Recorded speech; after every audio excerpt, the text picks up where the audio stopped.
Oh, head's feeling very right on a Thursday. Good morning, everybody. Ben and Woods, 97.3 The Fan.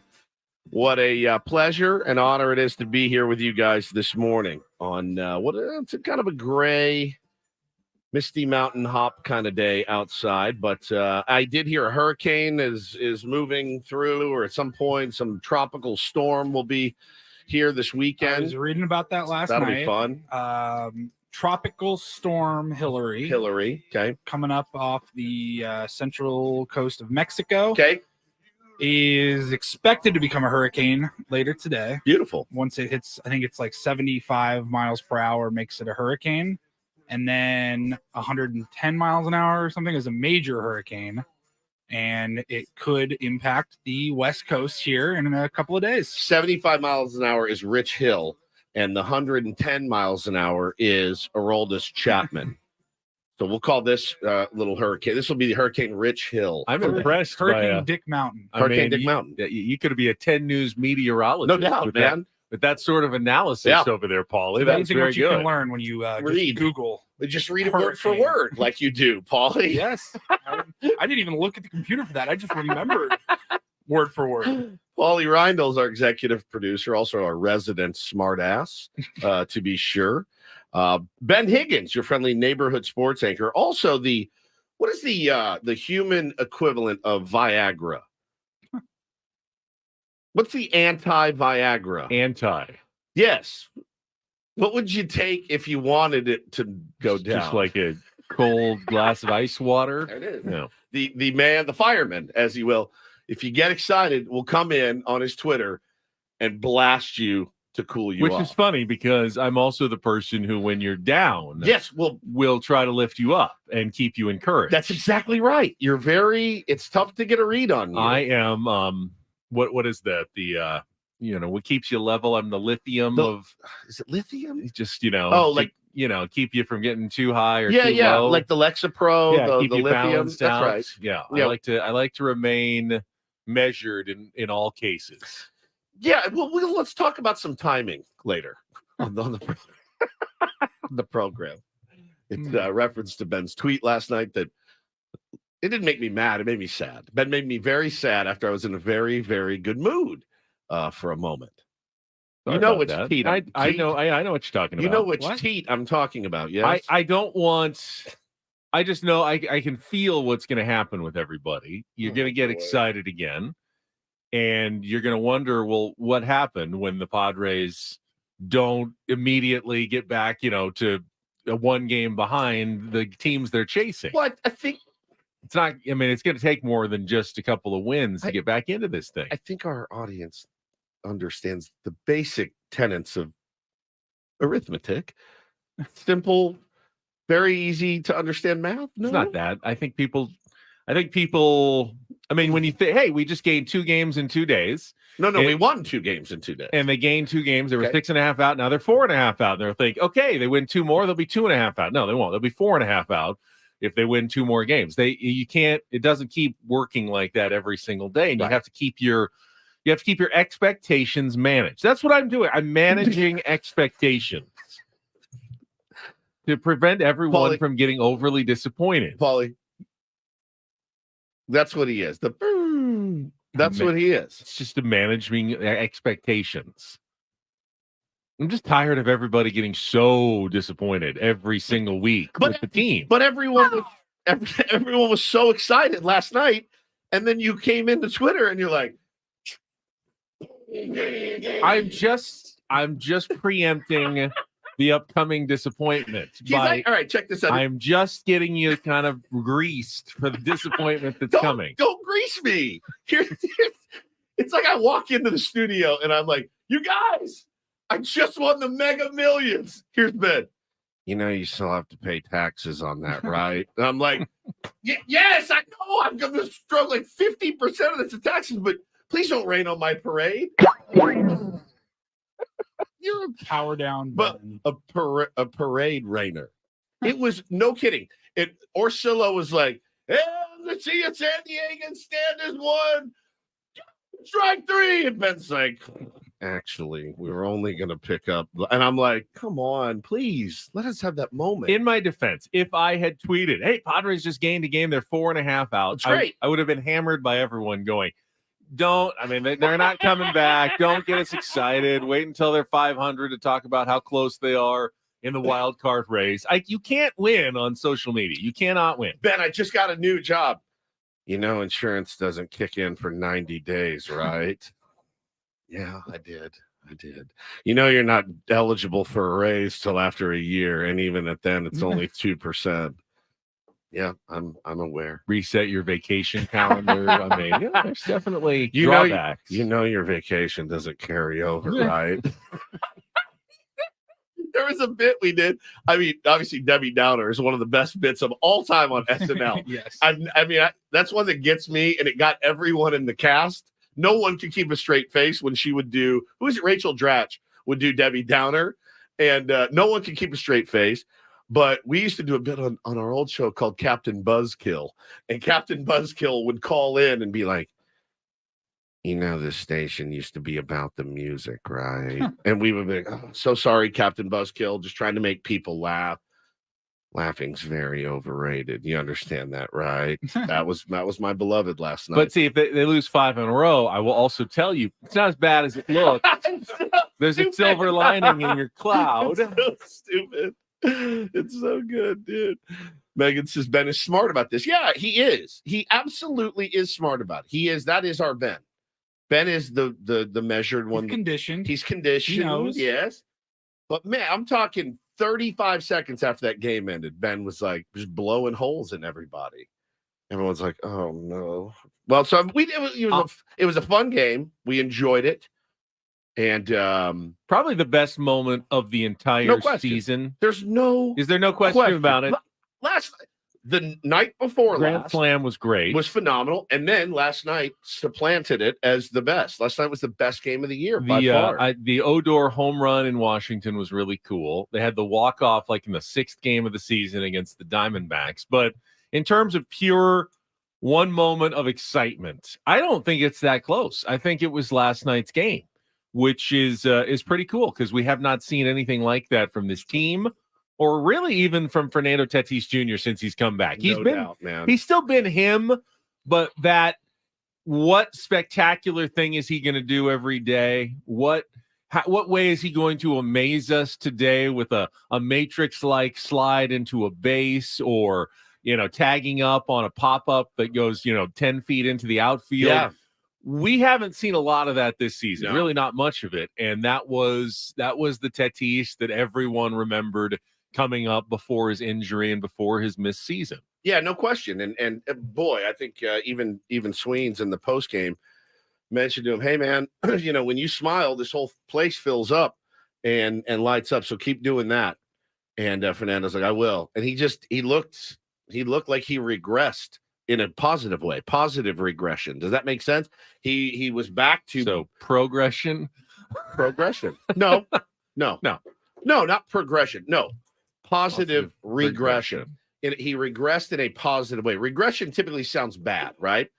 He was kind of upset lately, but he's had a monster series with the bat. But still, like you said, we're missing that moment.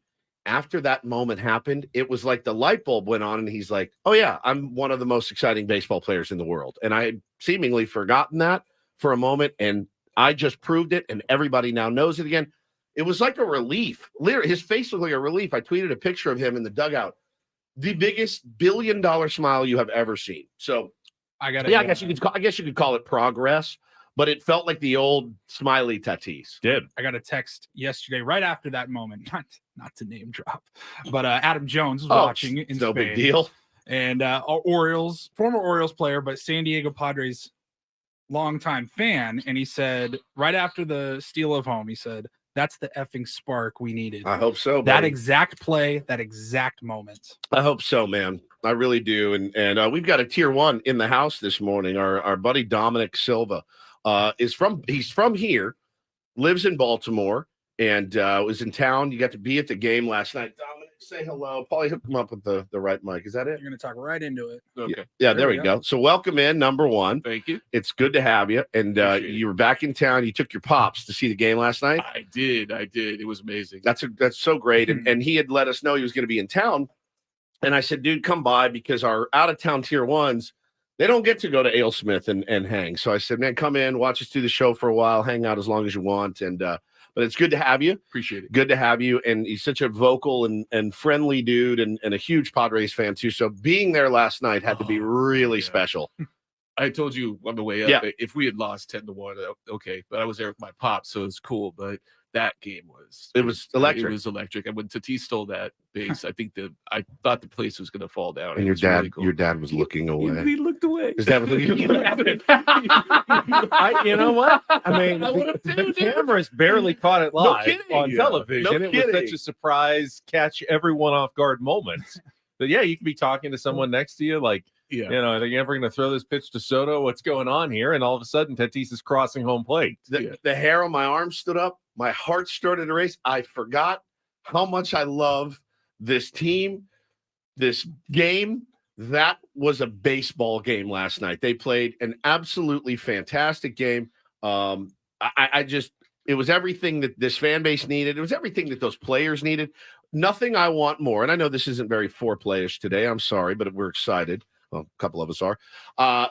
I want the Padres to take all of our negativity and the negativity sandwich that we have created this year because of, you know, some of the play we've seen on the field and some of the moves and everything else.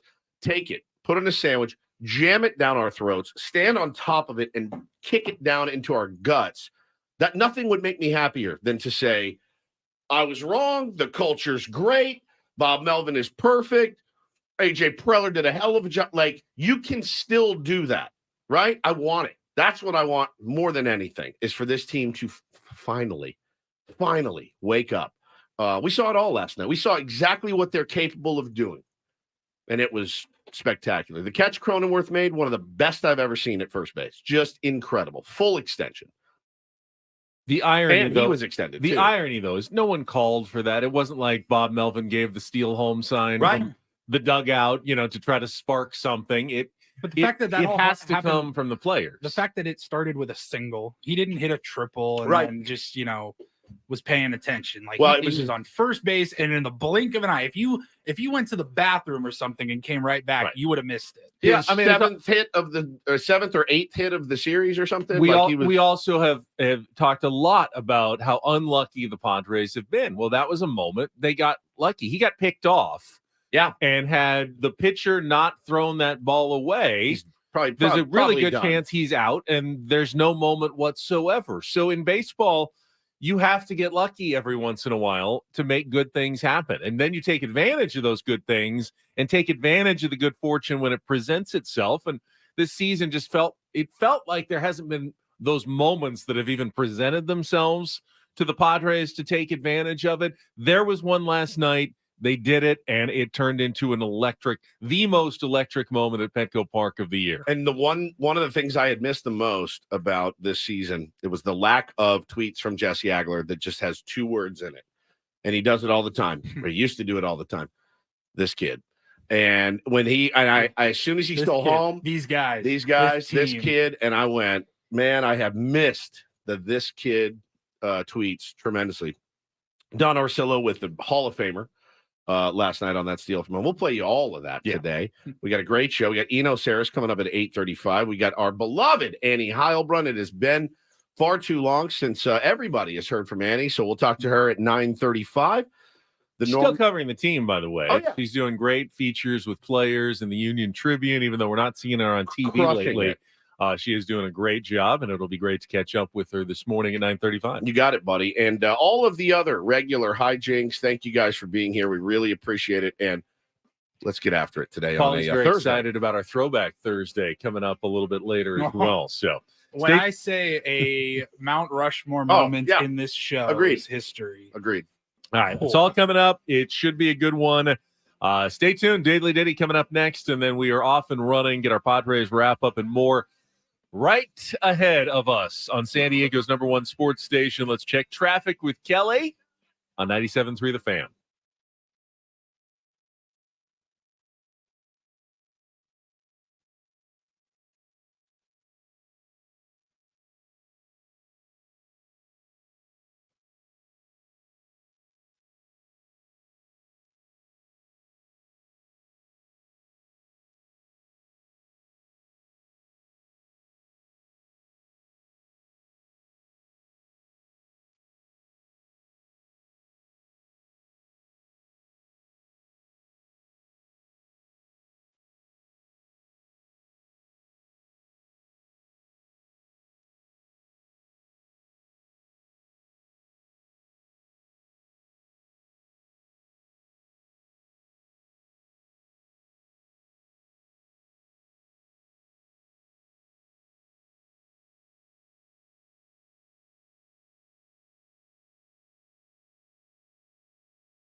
Little Fountains of Wayne on a Thursday morning. Never mad at Fountains of Wayne. No. Ever. So you didn't think you'd like Fountains Except of Wayne? when they play their actual one popular song, Stacey's which you Yeah. don't really It's like. terrible. Yeah. It's a terrible song. So that song came out in like 2004. That I was your wanna say. first experience? Yes. Yeah. I didn't really know that they were a band from the mid to late 90s. And I think this song actually came from their first album. And I can pull it out like 1996, 1997, but I hadn't heard it. My first exposure to the band Fountains of Wayne was Stacy's mom, Terrible. which, hey, It's a terrible saw song. the music video a Yeah, lot. music video Not is fine. bad. Yeah. The song is terrible. Who was the Stacy's mom? Was it Rachel Hunter? Yes. Oh. Yes. and having that song be your first exposure, like there's no way I hate This this band's song. terrible. There's Stick no- rock, yeah. And then I started hearing more of them. Radiation Ye- vibe. like, I'm talking years later. Years later. I wrote them off after that one hit song, and I'm like, no, these guys are rock. They're great. Yeah, they're fantastic. Really great band. You gotta. It's a perfect band to go see. Their guitar player passed, but it would be a perfect band to go see because they're waiting for Stacy's mom to the last song, so you can totally beat traffic every time you saw Fountains of Wayne. So you didn't have to hear that just horrible Yeah. turd of a song So because that's the last song they would play. Sink to the Bottom, which we just played, and Radiation The Vibe. best. Those The songs best. came off their debut album in 1996, and then they had one more album in 99, and then in 2003, that's when Stacy's Mom came out. And again, I don't know if that's the song that really put them on the map, It or did. if they were, pretty popular before that. But that was my first exposure to the band, and I'm like, dude, this That's the song's one that so bad. Bought them houses, right? Like they bought cars with their first album. Stacy's mom, they bought homes. Yeah, With cash. Like it was such a tremendous hit, and it was I mean, movies and marketing and commercials. And if you, for whatever weight you put into Spotify numbers, looking at their list of popular songs on Spotify, they have Stacy's Mom with 405, almost 406 million streams. it's crazy. The next second most popular song is from that same album in 2003, Hey Julie, and it's got 24 million streams. My God. Yeah. It's a I big think To the Bottom has discrepancy. 8 million. You're not buying a house off of anything you make on Spotify, but the back then you Sure. could actually make money with a hit record, and they did. And it's a great pick, Paulie. Thank you. And didn't their one of their leads, he was COVID, right? Yeah, I just said that. Yeah. I said that. Did you say that? Yeah. Sorry. I'll just be quiet then. No. Be quiet.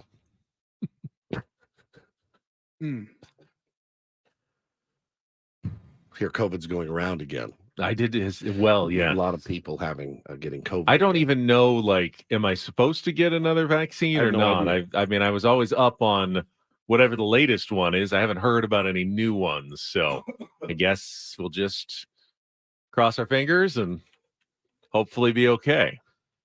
Pretty much what everybody did last time. So, I know probably 5 people with it right now, and they said, yeah, it sucks. It still sucks. I had it. I had a pretty mild case, and it was on my birthday 2 years ago. It was terrible. But I was only out a couple days, and but I fully vaxxed and boosted and all that. So we'll see what happens. Not my biggest concern at home right now, though. We have a mouse in the house, and it is causing a lot of consternation. Good for me, dude. I mean, it's not. You got to move. It's not that uncommon, right? Actually, you need to throw a bomb into your home. So a couple nights ago, I heard a noise in our living room, and I thought maybe it was those June bugs that made that clicking, click, click, click, sound. and Yep. I kept looking around on the floor like I hear this. What is it? That's And I couldn't find anything, and then it would get quiet as I got closer to it. I'm thinking, okay, well, I mean, maybe it's just one of those hard shell bugs that's clicking. But then the night before last, I was sitting on the couch after I got home late at night, and I heard it again, and I got, okay, this is something else. And I realized Oh my God. it was actually in the couch I was sitting in. It had climbed in through the bottom. So I flipped the couch over, and I've got like my flashlight and my phone trying to. What are you gonna do? I've got the door open. Like, can I scare it? And I get the broom and I start like roust it. like smashing the couch, and like, can I get it to run out and just run outside? But Get it out. it got really quiet and hid again. So yesterday was spent We ordered on Amazon the electric traps. I set one of the old-fashioned snap traps, and then we got the sticky traps as well. And I woke up this morning and did a quick check, and we had not caught anything yet. I did not hear it, but no success in getting rid of it. And I don't know whether it sounds like it's a smaller, like a mouse, not a rat. rat. I have the rat. But, Remember the rat in my home? but we don't know because we haven't actually seen it. I've just heard it scurrying in our couch, which in of your course couch. we'll never sit in again. So, Yeah, you had to move. but when I pulled it and I flipped it over on Gotta get rid of the its couch. side, you Yeah. could see that the bottom fabric where the chute kind Chew of through threw it in there, and I'm sure it's made some sort of home inside of our couch. condo. You know. It's a little condo. Yeah, it's got a nice little spot, actually. I mean, in terms of high rent districts for rodents, this is probably as good as it's going to get. I mean, I got this comfy couch. Well, I had the rat in inside. our- There's no predators around. This is great. We were just a block from the beach, so I don't know. Our rat was maybe a little bit more comfortable at this beachside condo than yours off in the suburbs, Ben. But it was the worst, like longest day of my life when I saw it that morning getting ready. I saw the tail, and that was it. And then he had gotten up into the towels when I opened the door, and he was eye level. Oh, no. And he jumped off, and I had to call my buddy over. It was the worst. I'm getting sweaty thinking about it. I'm a giant wuss when it comes to that stuff, dude.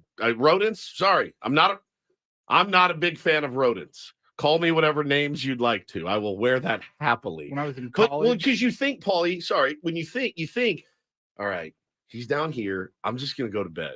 And then you think about him. What are they doing? Well, you also think about you being asleep and him coming in and sitting in your mouth. You know, just like you wake up, you're like, what the hell is that? There's a mouse Tail. looking you dead in the eye. Tail Is the really tail gets you, yeah. dragging Yeah. across your nose? I'll never forget it. I will never forget this moment. When I was 10 or 11 years old, and growing up, it was just me and my mom, and we had Because your dad left. my dad left. Right. Our bedrooms were on opposite sides of the house, and 2, 3 in the morning, my mom screamed the most bloody murder scream I've ever heard in my life. It haunts me to this day. I freak out. I sprint over to her bedroom. I go, "What happened?" She said she was laying on her back on the pillow, and she felt a rat run across the top of her bed, across her face, and continue off. And I'm just like, we have to move. We have to move. We can't live here anymore. There's no chance. Oh God, I hate them. Call it So I'll exterminator, give maybe? you, well, yeah. The next step. Our people are coming today They're as on it. well, but they're on it. I'm so sorry. Yeah, thank you. So sorry. So Who'd you call? Corkies? 1-800-901-1102. Corkies. Yeah, that's who we got right now. So I'm very sorry. thank you.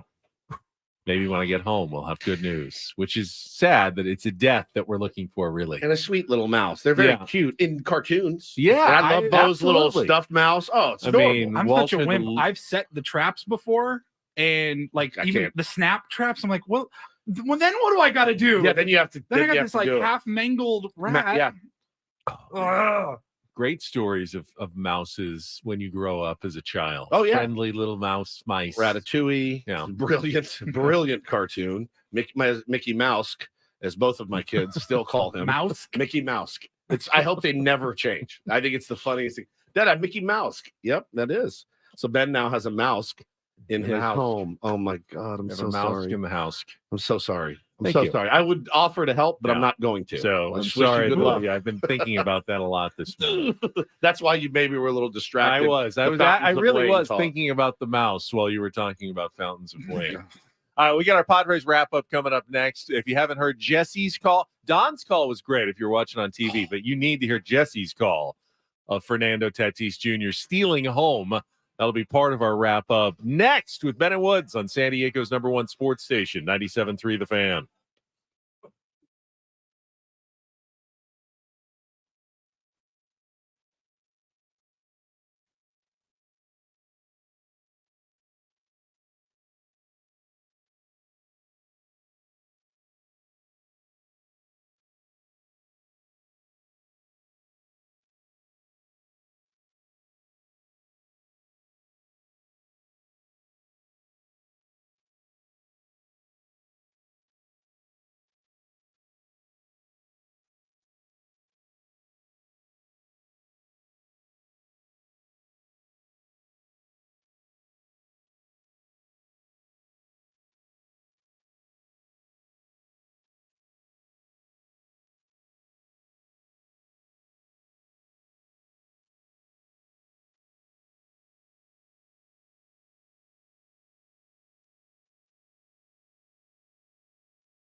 Sarah on 97.3 The Fan is brought to you by Cars.com. Whether you're looking for the perfect summer road trip car or something you can zip around in, visit Cars.com today. They have over 2 million cars for your 2 million summer possibilities. At Cars.com, check out the possibilities. Cars.com. Where to next? Where to next? We're about to head to our Padres wrap-up, including I would have said over-under. How many times has Fernando Tatis Jr. stolen home in his career? Honestly, I would have said like 4. Yeah, I was 3.5 maybe. No, that was the first time he has ever done it with the San Diego Padres in his career. So I'm looking forward to hearing Jesse's call of what was a very big surprise moment last night. See Manny, his quote, like, when did you notice? Like when he was crossing home plate, like everybody else in the stadium. 100%. No one saw that coming. Straight steal of home. Is there anything more exciting in the game? Is there anything more exciting in sports than a straight steal of home plate? By the way, our kid jogged 3/4 of the way there. It was incredible, and got me. It's like he took off and then he realized, I got this. I've got it. Cruise control now. Yeah, and beautiful. it's more than just speed. We'll talk about it coming up, but there's a lot. There's a lot more that goes into it. So we'll get our Padres wrap up, all of our highlights coming up right after this check of traffic on 97.3 The Fan. From the premier Kia of Carlsbad Traffic Center, part of the premier auto family, here's Kelly Tannick. Just one problem, guys. It's a stalled car on northbound 15 just before Deer Springs Road. It's in the lane next to the slow lane, so take it carefully there. That's 415 before Deer Springs. I'm Kelly Danik with Ben & Wood, San Diego Symbol and Sports Station, 97.3 The Fan. I love winning, man. I love winning. You hear what I'm saying? It's like better than losing. Just when I thought I was out, they pulled me back in. Miss any of yesterday's Padres game? Did you catch a game last night? Well, we've got you covered. Thank you. It's the Padres Wrap-Up with Ben and Woods. It's our house right here, baby. Presented by Hamul Casino. With thrilling slots and tables and all the best rewards, Hamul Casino has all the fun you're looking for. Hamul Casino, fun above all else. On 97.3 The Fan. That is the ball game, and that is a winner. This about dance time. Kramer kicks and deals, and a hard hit ground ball through the left side base hit. Grisham will come in to score. The game is tied. 2-1 pitch. Xander hits it on the ground up the middle into center field and a base hit. Him rounding third. He's on his way. He's going to score. Padres lead for the first time tonight. Xander Bogaerts an RBI single, and it's 2-1 in the third. Cronenworth swings, lines it up the middle, into center field, a base hit. Tatis will jog home from third. Another 2-out hit with runners in scoring position, and the Padres lead 3-1. 2-2 hit hard in the air to deep left center field. Soto's going back into the gap, looks up, going to go. Home run for Ryan Mountcastle. Orioles are within 1 here in the top of the 6th inning. That is his 16th home run of the season, and it's a 3-2 game. 2-2 on Grisham. Fujinami delivers, trying to hit it in the air to deep left center. Mullins again, back into the gap. He's at the wall. It's going to go. Home run, Trent Grisham. Add-on run, unlocked. And the Padres lead it 4-2. Tatis at third, 2 outs. Fernando takes off. He's going to steal home without a play. Great steal of home. And Perez never knew.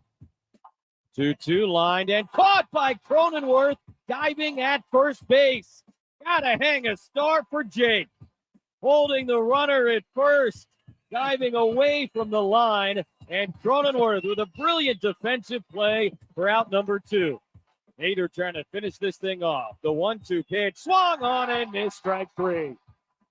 The Baltimore Orioles came to town with the best record in the American League, and they will leave having dropped 2 out of 3 to the Padres. An electric night here at Petco Park as the Pods beat the O's 5-2. Dude, it was really good energy, even though we get down 1-0 right away. You know, fans brought it again today from the very beginning, and it's really a good, you know, it's inspiring for us. But you know, to 3 runs in the third was huge for us. Ran the bases well tonight, obviously. Added on in the 7th, which was big, and got some, you know, a great start and good bullpen work for 3 innings.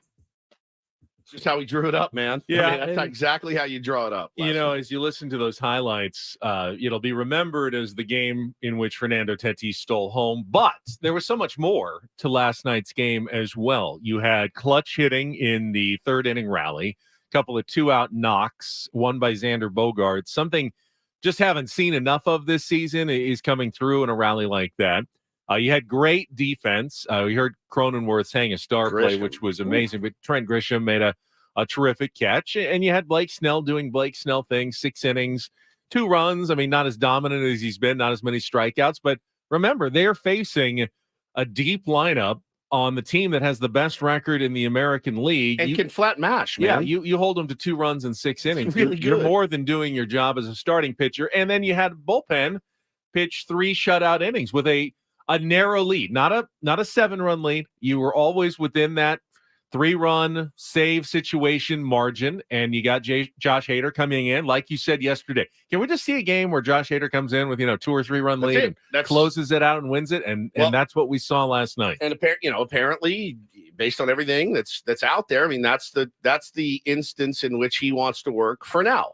For now, as we are trying to climb our way back. I know it still rankles fans and it doesn't make sense to fans. I saw a lot of people talking about it yesterday before the game. And I understand your frustration, but I also see Josh Hader's point of view. I do. He's got nothing guaranteed after 3 months, 2 months. So I do understand wanting to be careful. I do think he's a little shell-shocked from things that have happened to him in Milwaukee that were massively and supremely unfair.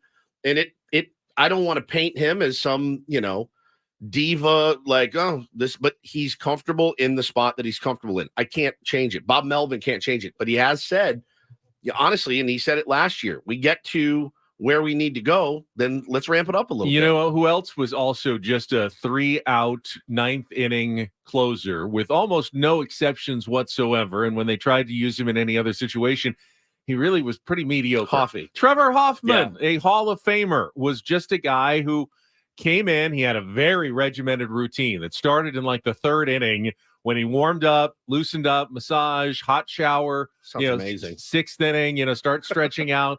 He had the exact same routine. It wasn't conducive to Bruce Bochy calling up in the 7th inning going, hey, we got the good part of the lineup coming up here. We're going to need Trev to get up hot and fast. They never did that. They never put him in for 2 innings. They never brought him really in for 4 or 5 outs. He was great. 3 outs in the 9th inning, and he went to the Hall of Fame because of it. So it's hard to really be critical of Josh Hader for emulating one of the greatest closers of all time in the organization in which he pitched. And again, you have to put yourself, and I know it's hard for fans, you have to put yourself in the player's shoes. And I know that, guy driving around in his truck this morning is like, man, if it was me and I had that kind of stuff and we were scuffling, you could call on me at any time. I think it's easy to say, but I'm certainly not, I'm certainly not defending it. But what I do understand it. I do understand the mentality of I don't have a long-term contract after this. I don't even have a short-term contract after this. So I can understand wanting to be careful. It's also the role in which he's most comfortable. So, hey, that's what I wanted to see last night. I'd like to see it again tonight. I'd like to see it again. Let's make it a problem where we have so many save opportunities for Josh Hader that he is forced to take one of those nights off. I want to make a point about Bob Melvin's lineups as well. First, though, a reminder, Grangetto's Farm and Garden Supply is teaming up with 97.3 The Fan to give one lucky listener chance to win a luxury suite for 20 people to the upcoming game on Monday, September 18th versus Colorado. Visit 973thefansd.com/garden for details and enter to win. I think it was, first of all, Gary Sanchez back in back-to-back nights after the Grand Slam. Didn't do anything particularly on offense, but he's done a great job catching Blake Snell ever since he arrived in San Diego.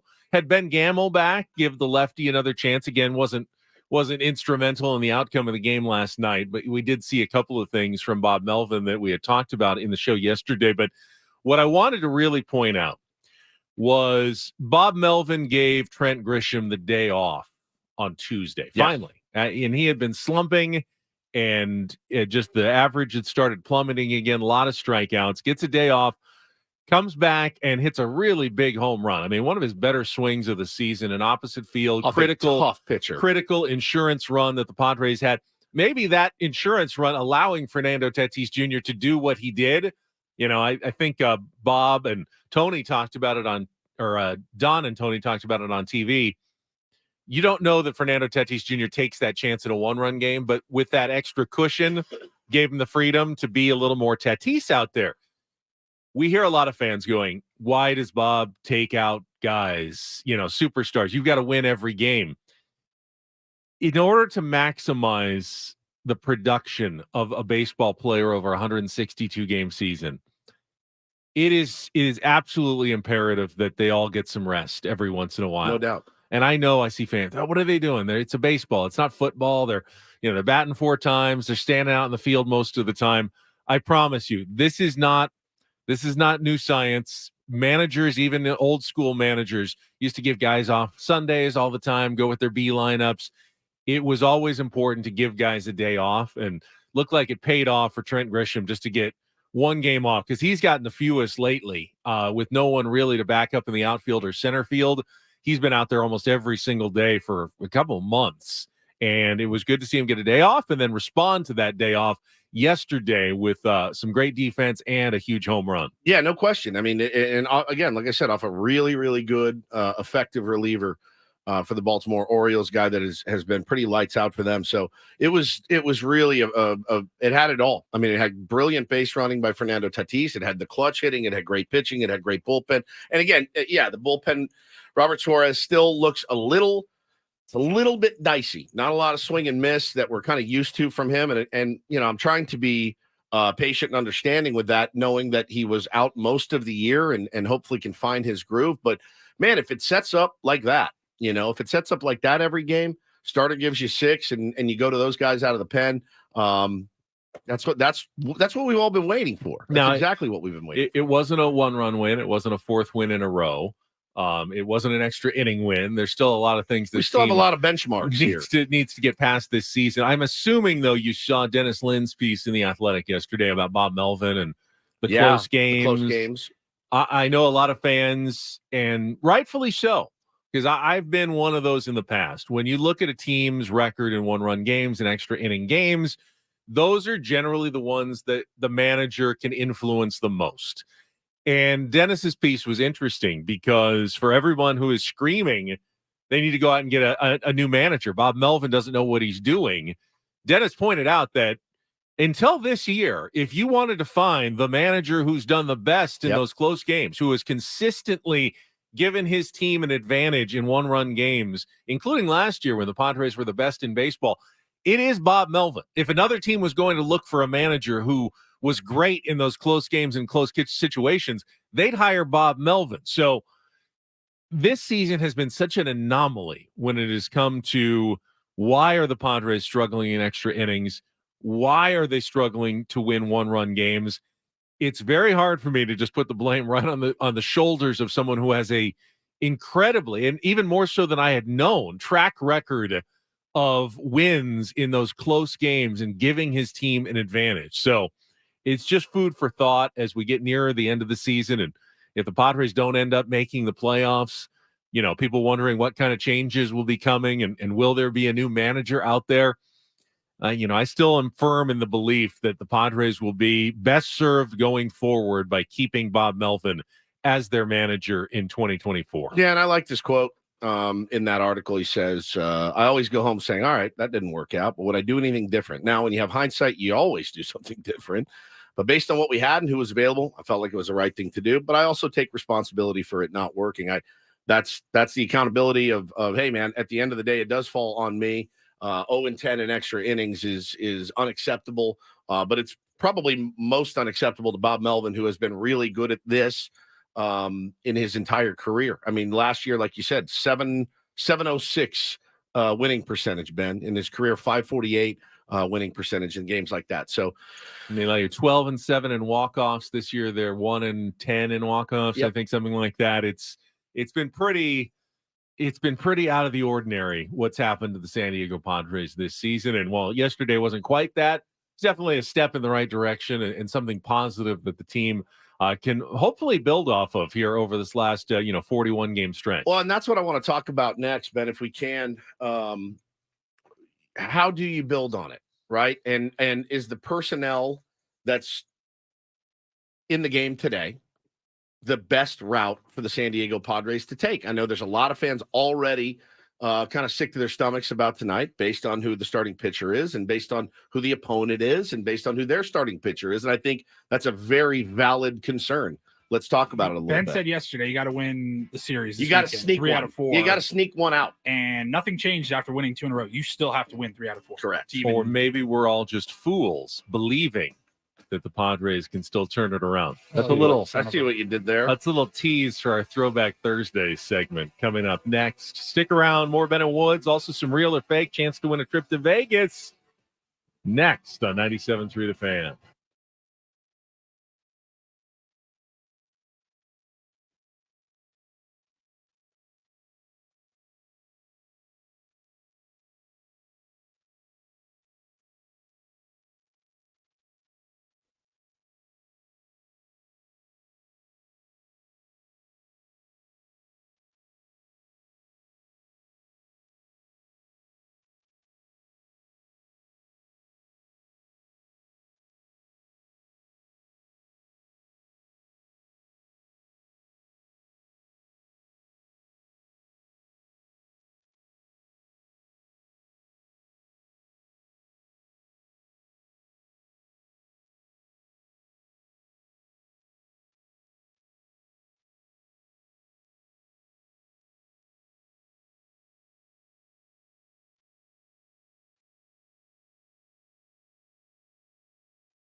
This hour of Ben Woods brought to you by the Golf Mart. And don't forget, keep listening all this week for your chance to win Ha-Sung Kim bobbleheads. We got a lot of them here in the station. Keep summer going. Padres hosting this 10-game homestand now through August 23rd. Tickets are available at Padres.com, including, I think, the bobblehead game next Tuesday against the Miami Marlins, who are coming to town in the next 7 games, Woods, against opponents who are right ahead of the Padres in the wild card standings. 4 against the D-backs, 3 against the Marlins. I said yesterday, all right, this series is a must-win series. Yep. And when you look at how much time is left in the season and the standings, Padres are 3 games behind the Diamondbacks going into today, who are, I think, a game and a half out of a playoff spot. If you win all 4, obviously, you pass them. If you win 3 of 4, you gain 2 games on them, you get within a game with 37. All right, that's solid. If you just split, though, you're still 3 games back. You're spinning your wheels, and you've just eaten, 4 of your best chances to get back into it. I don't know. Tough, man. And if you lose, obviously, 3 out of 4 or all 4, I think you're pretty much toast. So, to me, it feels like this is a must-win series. Even if you just split, you've put yourself in a much worse position than you were before. You take 3 out of 4. You win 4 in a row, though. You have built some energy and momentum now heading into another big series against the Marlins Monday, Tuesday, and Wednesday. No question, man. And the only, and I'm not pushing back on you because I agree with you. Nobody in front of them wants it bad enough right now. Nobody. And Padres definitely fall into that category as well. I mean, it is a brass ring, and it is sitting there, and people keep getting close to it, and they're like, take 3 steps back, and one guy will take 1 step, and then the next team will take 2 steps, and it just I think everybody is feeling the pressure. The Giants are feeling the pressure. The D-backs are feeling it. Obviously, the Marlins are feeling it. The Padres have certainly felt it. The Reds are feeling it. It's really there for the taking. Well, speaking of the Giants, while I did point out that the Padres are now chasing 3 teams who are all tied for that last wild card spot 4.5 games back, Giants lost again yesterday, 8th time in 11 games. Padres are 6 games back of the second wild card. That's the Giants. They play the Giants 7 more times this year. It's crazy, man. Now, you don't ever want to be in a situation where we got to win all 7 of those games, but you do have a certain measure of control to get back, not just against the Diamondbacks and the Marlins, but also against the Giants. You also play the Phillies as well. They've been playing a little bit better. You feel like they're in more solid position than some of the other playoff contenders right now in the National League, but it's certainly available to you. Well, and I can remember us going almost game by game when the season schedule came out and saying how important it was for the San Diego Padres to stack a bunch of wins, because all of the teams we're playing in August and September are pretty much all playoff teams from last year, guys that you don't want to have to go into the last month of the season needing to win out, essentially. Well, and the other thing about the Padres' remaining schedule is that while it's half stacked against teams that they're chasing, it's also half stacked against bottom dwellers who have given up on the year. Now, the Padres haven't fared that well, but they still have 3 games against the A's. They have all 6 games left against the St. Louis Cardinals. They have 3 games against the White Sox. They have 3 games against the Colorado Rockies still remaining. That's almost 35% of their remaining games against teams that are completely out of it. Yeah. And, basically spinning their wheels and thinking about next season. Now, doesn't make me feel better. We've seen so many times where the Padres haven't taken advantage of that, but the teams that do, the teams that, like the Cardinals a couple of years ago, the Rockies in 2007, those that you sweep all of those essentially. I mean, you win of those 15 games I just said, you win 13 or 14 of them. If you want to get back, Padres will have to do that. They can't go 7-7 against those bottom dwellers and hope to get back into it. They have to dominate those teams. It's not asking that much.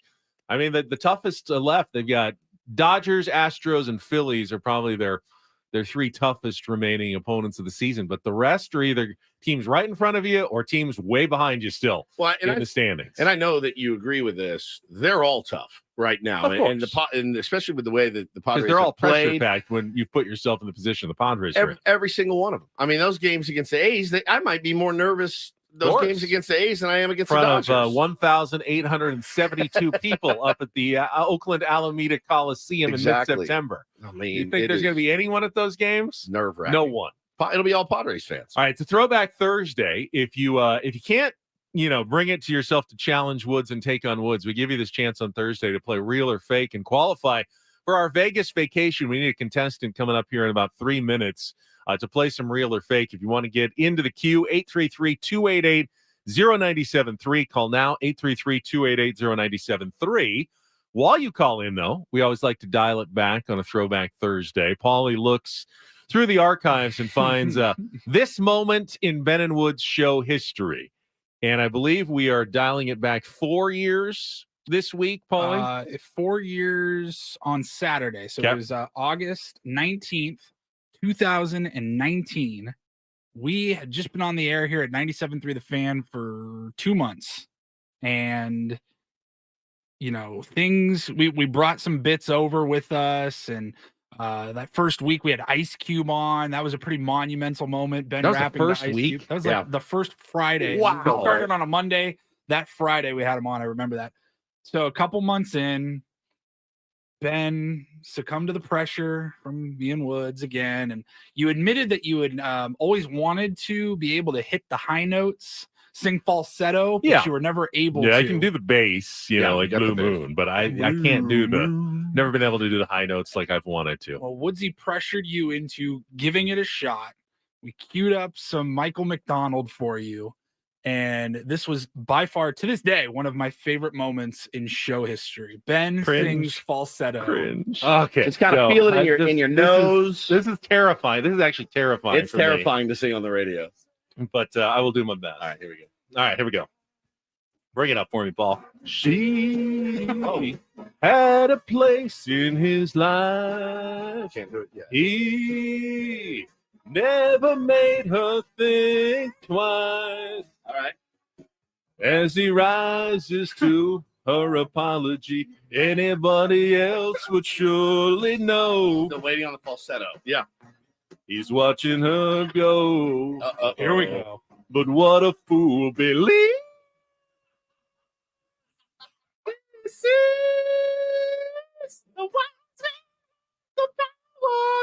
See, I can't. That's my favorite thing I've ever heard in my life. I can't do it. Holy crap. That delighted me a lot more than I thought it At would. least I know I wasn't going to hit it. That was amazing. That's amazingly That's awful. the one that I always wish I could do. But I knew I couldn't get there because God. I've tried in the car. I'm a car singer. I really am. Yeah. I thought I can't get there. I thought you were going to go to the bathroom in your pants. When you get the bling. Like, that's a scary thing to do. Oh, yeah. Singing on the radio. Singing on the radio is scary. But what a fool believes. Right here. Hang on.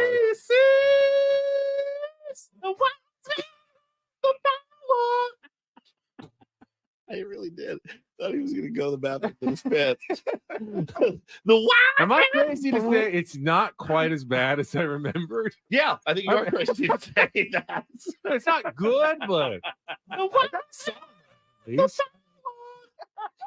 got the ups and downs right, even though I can't actually sing that high. I think I had the tempo and the words. And I had all that Never part. made her think twice. All right.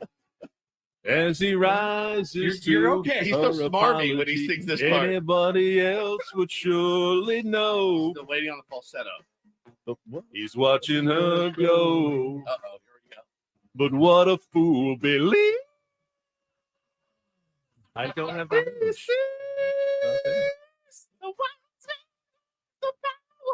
WK in the chat says dog next door started barking after hearing that. Nothing would make me happier if that was true.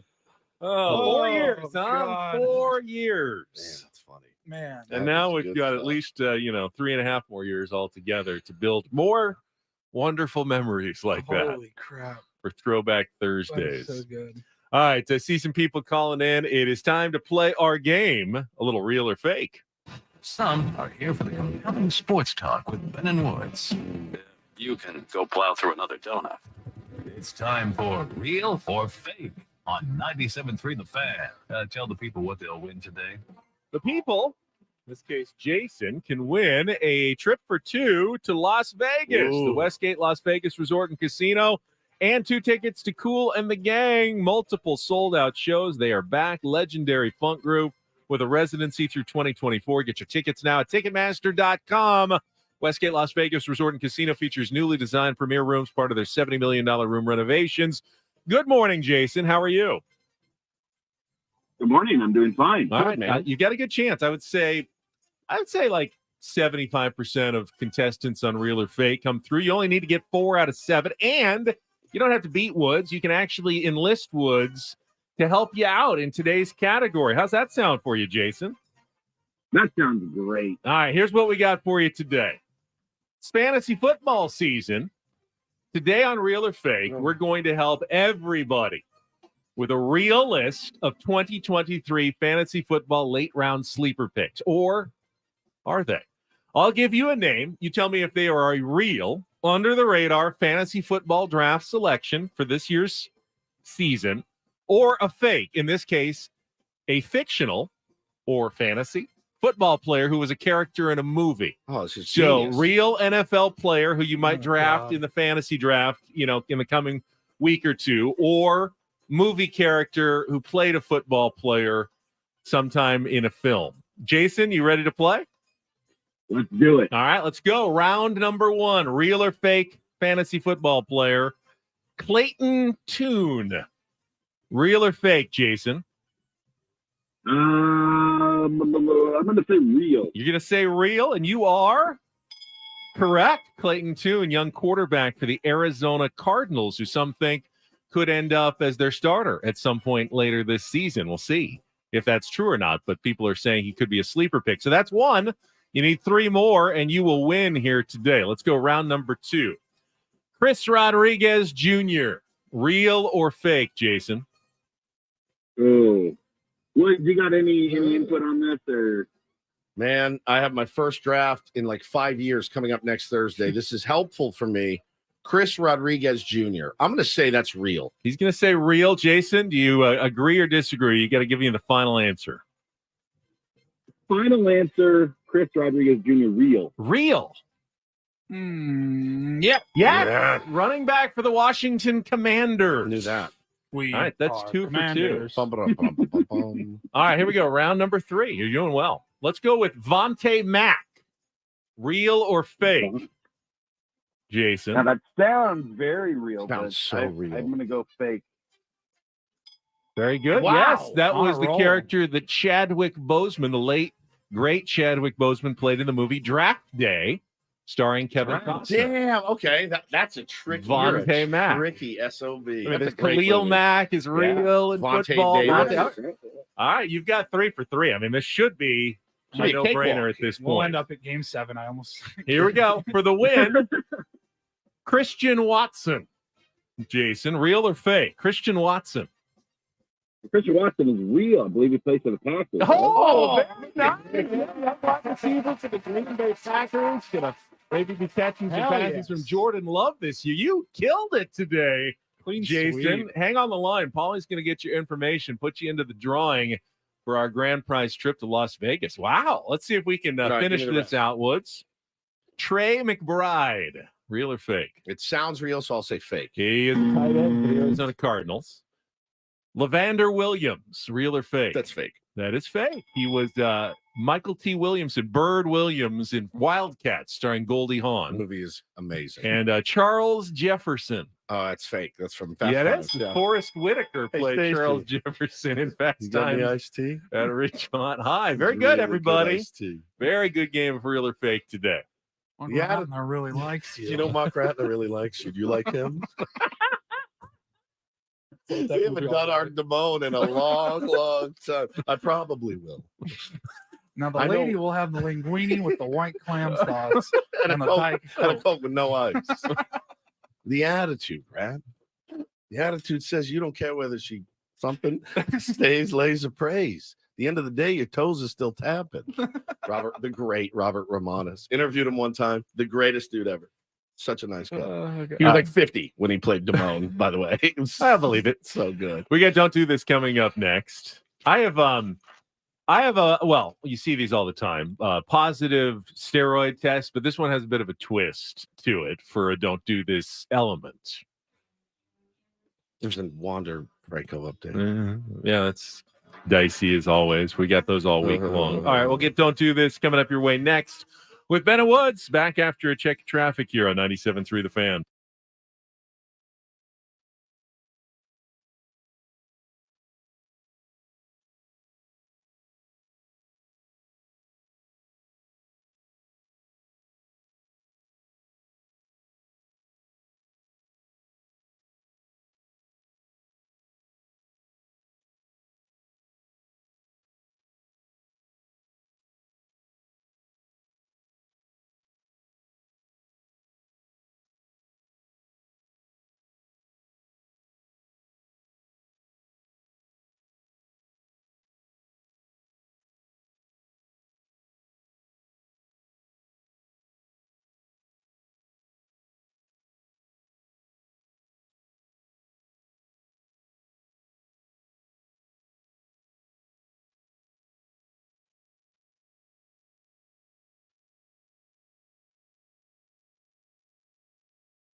Then we can figure out costumes.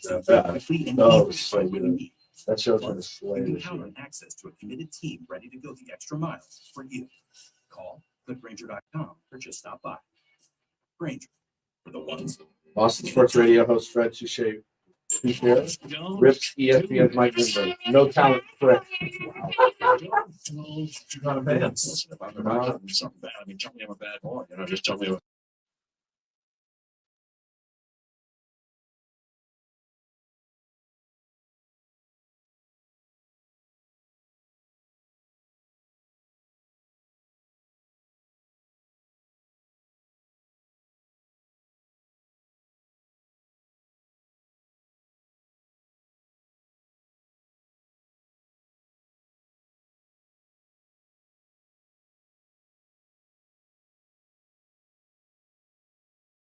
Ways ahead for you. Right now, though, what's he's going to get us updated here on Don't Do This? Yeah, not an update you ever really want to have to do, but things continue to get pretty heated up and worse for Rays shortstop superstar Wander Franco right now. Reports coming out.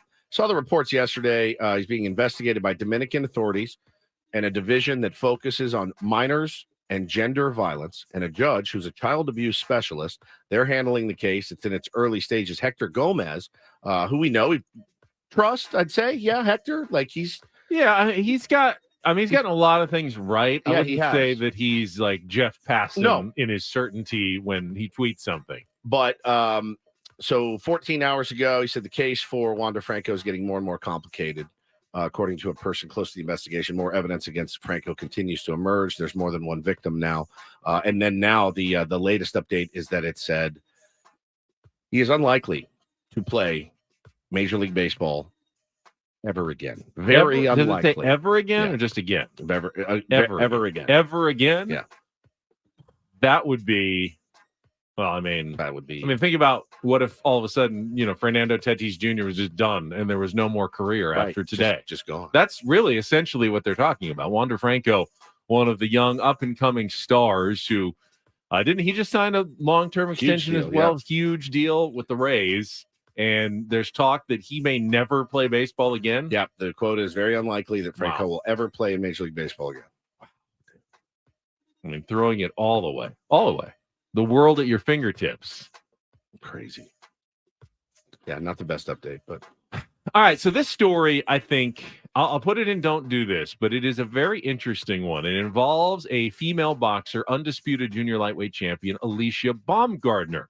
Now, we've seen athletes test positive for performance-enhancing drugs all the time. It's barely a blip on the radar, and that's what happened to her as well. What's interesting about this case, she had a fight last month, championship fight that she won against Christina Lindertau, and the test that was administered was by her own promoter. It was a completely voluntary test. There was no mandatory testing.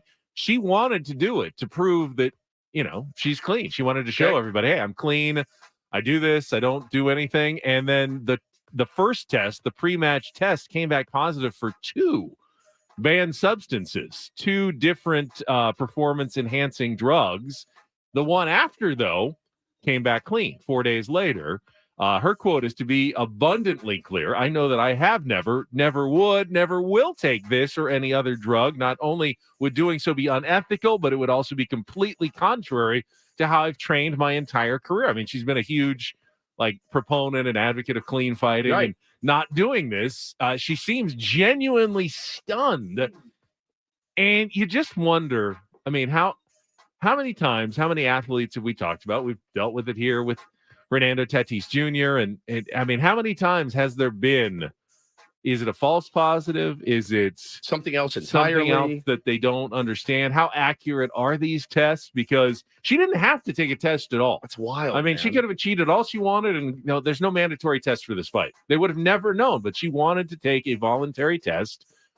One would think to basically show that she was clean, and it came out positive. Yeah, you'd have to be pretty dumb to say, test me. She had 2 substances I've never even heard of or used in any way. It's amazing. On her social media account. That's amazing. Yeah, it'd be interesting to see how that shakes out, man. And again, tested clean 4 days later. But we can't just always go to false positive, I was railroaded, the test is wrong. Well, we've seen guys claim false positives. Yeah. Reindl and his whole scene. Yeah. Tried to ruin that guy's life, and turns out he did do it. And, the cover-up's always worse than the crime, man. But if you're voluntarily taking a drug test that you think you'll pass and then you fail, I would say that's the voluntarily is the thing that gets me. Yeah. You'd have to be a real moron to be like, test me. Go ahead. I dare you. But bro, you're positive. What are you talking about? Oh, well, I mean, right. Yeah. Like, you'd have to exactly. did she take something, then think, hey, if I say test me, maybe they won't? No. I don't know. She went in for the test. Yeah. Doesn't make any sense. All right. And a very, very local and fun do this. DD mega doo-doo. Watching the Padres game last night on television, and it happened. Fernando Tatis Jr. straight steal of home, and once again reminded how lucky we are to have the great Don Orsillo paying attention to the game, watching the game, and delivering this absolute Hall of Famer. Here comes Fernando. He's going to steal home. Fernando Tatis Jr. just walked in. 5-2. Don't take your eye off him. He may steal home. Just He gets me, though. He's an excitable guy. I texted him right after. I said that was a Hall of Fame call. And he wrote, thank you, with the prayer hands. And here comes Fernando. He's going to steal home. I love it. It gets me all excited again. So can we talk a little bit, though? It's not simply, hey, he's fast and he stole home. Reading that situation, got a lefty on the mound. So he had just thrown the first pitch to Juan Soto, which Tatis was watching very closely. And you could see, all right, he just threw a ball away at first that allowed Tatis to go to third. And you could tell he really wants to get Soto out. He does not want that run to score. So he is like locked in on Juan Soto, but bearing down. Too much locked in. And Fernando Tatis is also looking at how far it's a left-handed batter. So the third baseman is shifted over and playing off the bag, gives him a little more latitude to you lead as far as they're off. To dance off a little bit. And as he started going, I don't think he had committed 100% fully. Because he started, as Don said, almost kind of walking in, and had they stepped off, had someone said anything, you figure like he could have turned around and sprinted right back to third, gotten there before the third baseman, before anyone had seen anything. But in that split second, as he's taking 1, 2, 3 steps and seeing no one's reacting to me, he jumps into high gear. And by the time he does that, it's too late for them to do anything. I mean, even had Perez thrown home as fast as he could at that point, 99% sure Tatis would have been safe sliding in. He would have read the throw, read the tag. He would have gotten in anyway. I mean, it was such a heady play, not just an athletic play, but a heady play by a very young player. Very, very baseball IQ type play. You also have to remember that pitcher had thrown it away that allowed for, he's a little bit frazzled in that spot. You're a lefty. You see the guy go. It's a really easy throw. Just step and throw, and you might get Fernando at second base. The odds are pretty good, but he throws it away. Fernando gets 2 bags, so the guy's probably in his head already, and he doesn't want to bounce one. That's the other. He doesn't want to bounce one. Fernando scores easily, so Fernando's like, I got this dude in the chamber right now, and it's just the most exciting thing. And what a spark! The smile. I've not seen a smile on that kid's face. The as fired up as he was, hitting Manny, hitting Crony, when he hit the dugout was awesome, man. Best moment of the year by far was last night, and that call. And that is Don't and Do This for a Thursday. That was Don't Do This with Ben and Woods on 97.3 The Fan. All right, if you want to join us, 833-288-0973. Wanted to talk a little bit more about tonight's matchup. Yes. I know we usually wait until later in the show, but if you want to get anywhere, you're going to have to put together a winning streak. And tonight's matchup, I know Padres fans feel like looks like a streak breaker with the pitcher you're throwing versus the pitcher the Diamondbacks will be throwing.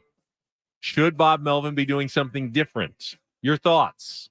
833-288-0973 coming up on Ben and Woods on San Diego's #1 sports station, 97.3 The Fan.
You can also go electric with a 2023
Baseball is a lot of things, but it isn't boring. Join Rob Bradford on his podcast, Baseball Isn't Boring. Every day, Rob takes you through the league, spotlights what makes the game fun.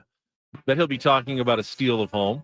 He talks with players, managers, GMs, and reporters who all shine a light on America's pastime. Follow Baseball Isn't Boring in the free Odyssey app or wherever you get your podcasts. It's Ben and Woods on 97.3 The Fan. Our phone lines are open, 833-288-0973. I've already said this series against the Diamondbacks feels like a must-win series now for the Padres. It's 4-game set? It's a 4-game set, which means you can lose a game and still win the series. Sure. So I can't say tonight is a must-win game for the Padres, but you're really putting yourself behind the 8 ball if you have to win a series and you lose the first game of a 4-game series. So an incredibly important game that will be started by Rich Hill, who has, in 2 starts with the San Diego Padres, not gotten beyond 3 1/3 innings and has given up 9 runs in those 6 1/3 innings. Certainly feels like a gamble for the Padres to throw Rich Hill in such an important game. Bro, you just split tens. That's a gamble right there. You just split queens playing blackjack with Rich Hill on the bump. That's a gamble. That's a gamble, and one that the casino would advise you against. You have a 20 already. No need to split here, buddy. I don't know what you do other than the obvious is throw Pedro Avila, who has started 1 game for the Padres this year, but he's come in both times in relief of Rich Hill and pitched very well and kept the Padres in the game. I want to get some tier 1 thoughts on it. So if you want to join us again, 833-288-0973. But there is a secondary part of the equation that we have to discuss, and we'll get to that right after a check of traffic on 97.3 The Fan. From the Premier Kia of Carlsbad Traffic Center, part of the Premier Auto family, here's Kelly Tannick. Traffic is sponsored by the all-new Premier Cadillac of Carlsbad. Got a couple problems here, guys. One of them is this accident westbound 8 right before the 5. Now, they managed to get that out of the left lanes, pushed into the center to 5, but just watch out, maybe move over a lane if it's safe to do so. That's west 8 before the 5. Also an accident on the Miramar Way off-ramp of southbound 15. That's over to the right shoulder. Brought to you by Premier Cadillac of Carlsbad with brand new 2023 Cadillac XT4s and XT5s in stock now. Stop it or shop online at CadillacCarlsbad.com, a proud member of the Premier Carlsbad family of dealers. I'm Kelly Danek with Ben and Woods, San Diego's #1 sports station, 97.3 The Fan. So I think we can all make a fairly decent argument for Pedro Avila, given his results lately and what he's done. Sub-1 ERA since they called him up to make this start in place of Rich Hill, who you can't feel that confident about on the mound today. Even at his best, Rich Hill is not going to dominate anybody at age 43, throwing 87 miles an hour. It's going to be, he's got to have pinpoint control. He's got to have great deception. He's got to outthink every single hitter because there's not a batter in any lineup out there that has gotten to Major League Baseball that can't hit a Rich Hill mistake. Correct. So you have to be one. perfect in to have success if you're Rich Hill. I think Blake Snell gets a knock off of Rich Hill, to be honest with you. So you can make a really good case for Pedro Avila. I'm looking at our YouTube stream, and we're going to go to the phone lines as well. Let's see, someone called Rich Hill the fire blanket, put out all the momentum, the fire that the Padres have built the last couple of days. People are talking about, hey, Waka is back. Why are you still going with Rich Hill here? Well, ultimately, even if you started Pedro Avila, he hasn't gone more than 4. Isn't Rich Hill probably going to have to come in after him and eat some innings? You don't have that deep of a pen that you necessarily are going to be able to get through it without using Rich Hill at some point in a game like this. Who's on the bump tomorrow? Let's see. So the rest of the series after today, you've got Brandon Fott against Seth Friday. And then Saturday is going to be Merrill Kelly against Yu Darvish. And Sunday is undecided against Michael Waka. Okay, so you're pretty covered in your other 3 starts. Right. You're in a stretch of 13 games in 13 days. There's no off days to, reset the rotation or go to a 4-man or anything like that. You're going to have to go with 5 different starters for 5 days for the next week. You're right. But what I do think is probably I would just flip it. I would probably flip it and start Avila and see if you can get out to a lead. I don't want to. We are certainly in no position to punt games at all, and I think it happens in the big leagues. We talked about, all right, man, it's our fifth starter against their one, and we're going to give the guys, some of the regulars, the day off. We're just not in that position. We're not there to where we can do that, and I do feel, what's a better scenario, Ben? Avila starts, he gives you 4 solid innings. Let's say he gives you 4 shutout innings. But you're not scratching out anything against Gallen. Then Rich Hill comes in and blows it up in the 5th, right? Like, what's the better result, or is it just the same thing, just reversed? You know what I mean? It's always better to get out to a lead. Here's the thing, though. Pedro Avila has had success coming out of the pen several times. That's been his. Rich Hill has made 2 relief appearances in the last decade. 2 since 2015. Now, before that, he was a reliever for a good portion of several years in his career in the early 2010s. So he's done it before, but let's see, 22 games, all starts with the Pirates this year, 26 games, all starts for the Red Sox the year before, made 1 relief appearance in 2021 with the Mets. His other 32 games were all starts that year. All starts with the Dodgers in 2017, 18, and 19. Well, I mean, this guy has been a starting pitcher. You're basically asking us, though, to put our faith in Rich Hill starting on the bump, and I get it. I get that that's what his position is. That being said, is it the smartest thing for the San Diego Padres to do today, based on a couple of starts here that have not gone well? It just hasn't gone well for him. Is now the day he figures it out? I don't know. Is the momentum, the crest and the wave carrying this team right now to where maybe you could handle 3 runs in 4 or 5 innings? I mean, that's the other thing, dude, is he hasn't given us those innings that we were kind of promised by One him. option you could have done, but now you can't, is you could have just gone with Nick Martinez instead. Well, he pitched last night. He pitched 12 pitches. You still would bring him out as an opener, possibly? Possibly. I mean, I don't think Bob Melvin seemed had his mind made up earlier this week that Rich Hill is making this start today, and I've heard nothing otherwise. I haven't either. I just wonder if it's the best. I wonder if it's the best course of action for the San Diego Padres. I don't know, but you do have. We had a similar conversation this year. It might have been against the Diamondbacks with Zach Gallen on the mound, and the Dodgers were coming up, I think, the next series. Yeah. And we were deciding it was Ryan Weathers or Yu Darvish. Yeah. You were moving guys around. You're like, are you just kind of punting this game? Right. It does happen, what it man. feels like, though, if you're throwing Rich Hill out today. Against Gallen. It does. And that's a really good starter. We could throw Snell out there today, if he was rested. Right. And still lose that game. Lose that sure. game. And I get it. I just don't feel like we're in a position to punt games. That is a very dicey proposition. But Ben made the point earlier in the week. At some point, you're going to have to steal a friggin' game. At some point this season, you're going to have to do it. Rich Hill is going to have to give us 4 innings of 1-run ball, and the offense is going to have to hit Zach Gallen at some point. I guess why not today? By the way, every team that goes on a winning streak, an extended, a 7-gamer, a 9-gamer, you steal 1 they're or not 2. favorites in all 9 of those games. God, you no. do have to win a game that you are underdogs in to go on a winning streak. The Padres, today would be that day. You win this one, now you've set yourself up with some of your better pitchers going the next 4 days where you don't have to do anything amazing to continue that winning streak. Today is the day where you have to overcome the odds. I get it. And I think all of us would like to see them do some things that are maybe a little bit more outside the box, like starting a Nick Martinez today, followed by Avila. You've got Barlow that's rested. You have Cosgrove that's rested. You've got Suarez through 18 last night. Cosgrove's clean, like he's good. Avila, Wilson, Barlow, Garcia, and Rich Hill. If you can cobble together tonight, you are set up pretty well. But we're just not in a position. I'd like to see them do some things. Now, what do I always say about Bob?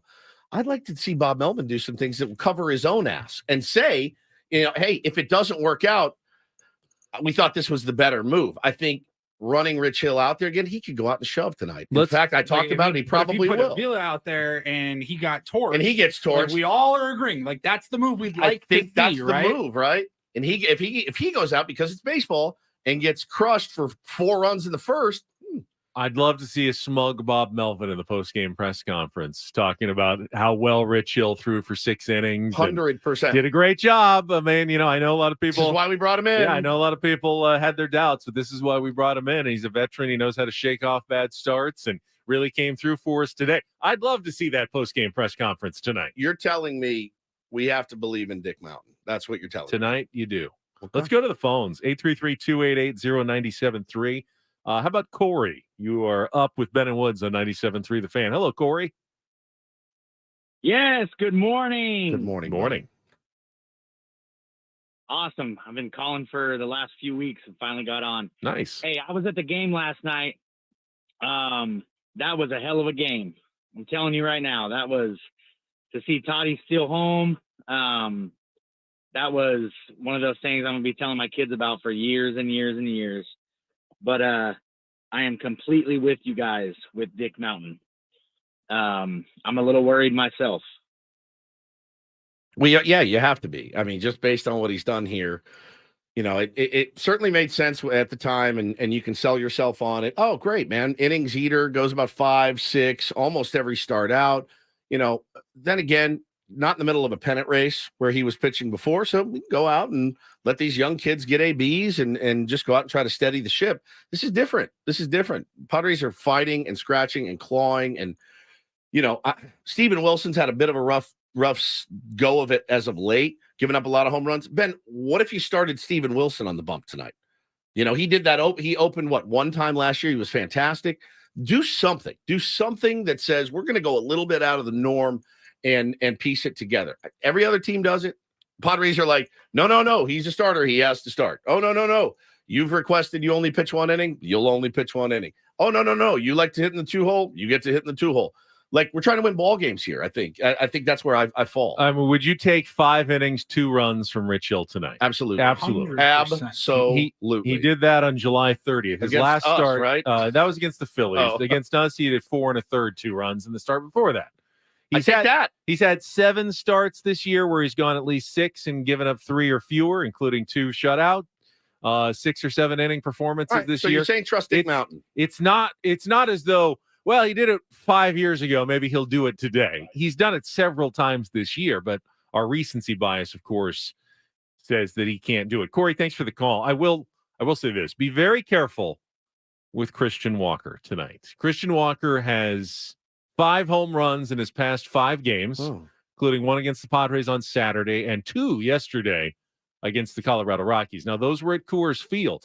Ball hasn't exactly been jumping at Petco Park lately. I know Trent Grisham got the home run and Gary Sanchez had the grand slam. Those were like first row blasts, though. And there's been, for whatever reason, is it the humidity? I don't know what it is. Warning track. I mean, guys are hitting missiles. And they think they got them, and they're all dying at Petco Park lately at the warning track. Right. Not a lot of home runs out there right now. The question: do you believe in Dick Mountain? That's the question. Let's go to Kevin. You're next up with Ben and Woods on 97.3 The Fan. Hello, Kevin. Hey, how's it going this morning? Let's mix things up, just like you said. Yeah. Is it, and I don't know if it is, but is it requirement that the teams announce their starting pitchers before like actual game time? Why do you tip your hand? Why are you letting the other team know? You have to turn in a lineup a couple of hours in advance. Before, yeah. You do have to at some point turn it in. The only other thing would be if he got injured warming up. You could scratch him. No, I understand. So why not wait until 2 hours before game time to turn in your lineup or maybe, not your lineup, but at least your pitcher. Yeah. I mean, so the other team doesn't get a chance to, prep for that. Well, listen, if it's Rich Hill on the bump, you know what their preparation is? Oh, good. So most of the time, and I think it's a good question, Kevin. And having talked to a couple of managers, here's the thing. Most of the time, guys, rotations are set. You know who you're going to face. It's almost a professional courtesy, though, because You're setting up your lineup against their guy. They're setting up their lineup against your guy. If you want to wait until the last 2 hours before, well, then you're both sitting there at the end. Okay, we got lefty in now. All right, well, I got to switch all my righties, let them all know. Yeah, it could give you a little bit of an advantage waiting, but then the other team's just going to do the same thing. And for the most part, managers have found it's better just to, hey, let them know. They let us know. We can tell our players, hey, you're going to be in the lineup today against the lefty righty. And the respect for letting the players know what they're preparing for kind of trumps that gamesmanship.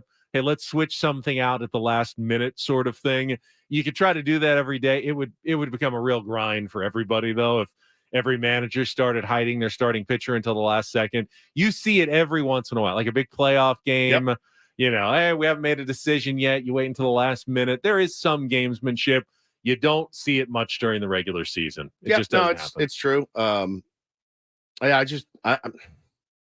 I hate the hope for the best strategy. I really do. When it does feel like if I'm going to go down with the guys that have been performing better, right? Like if I got to go down tonight, I'm going to give Avila has earned a shot, I think, at a start, or do some opener with Steven Wilson and then Avila. You know what I mean? Like if I'm going to go down, I'm going down that way, not with, well, he's a starter and he's started his career and this is what we brought him in for. And it's been two really, really rough starts for Rich Hill.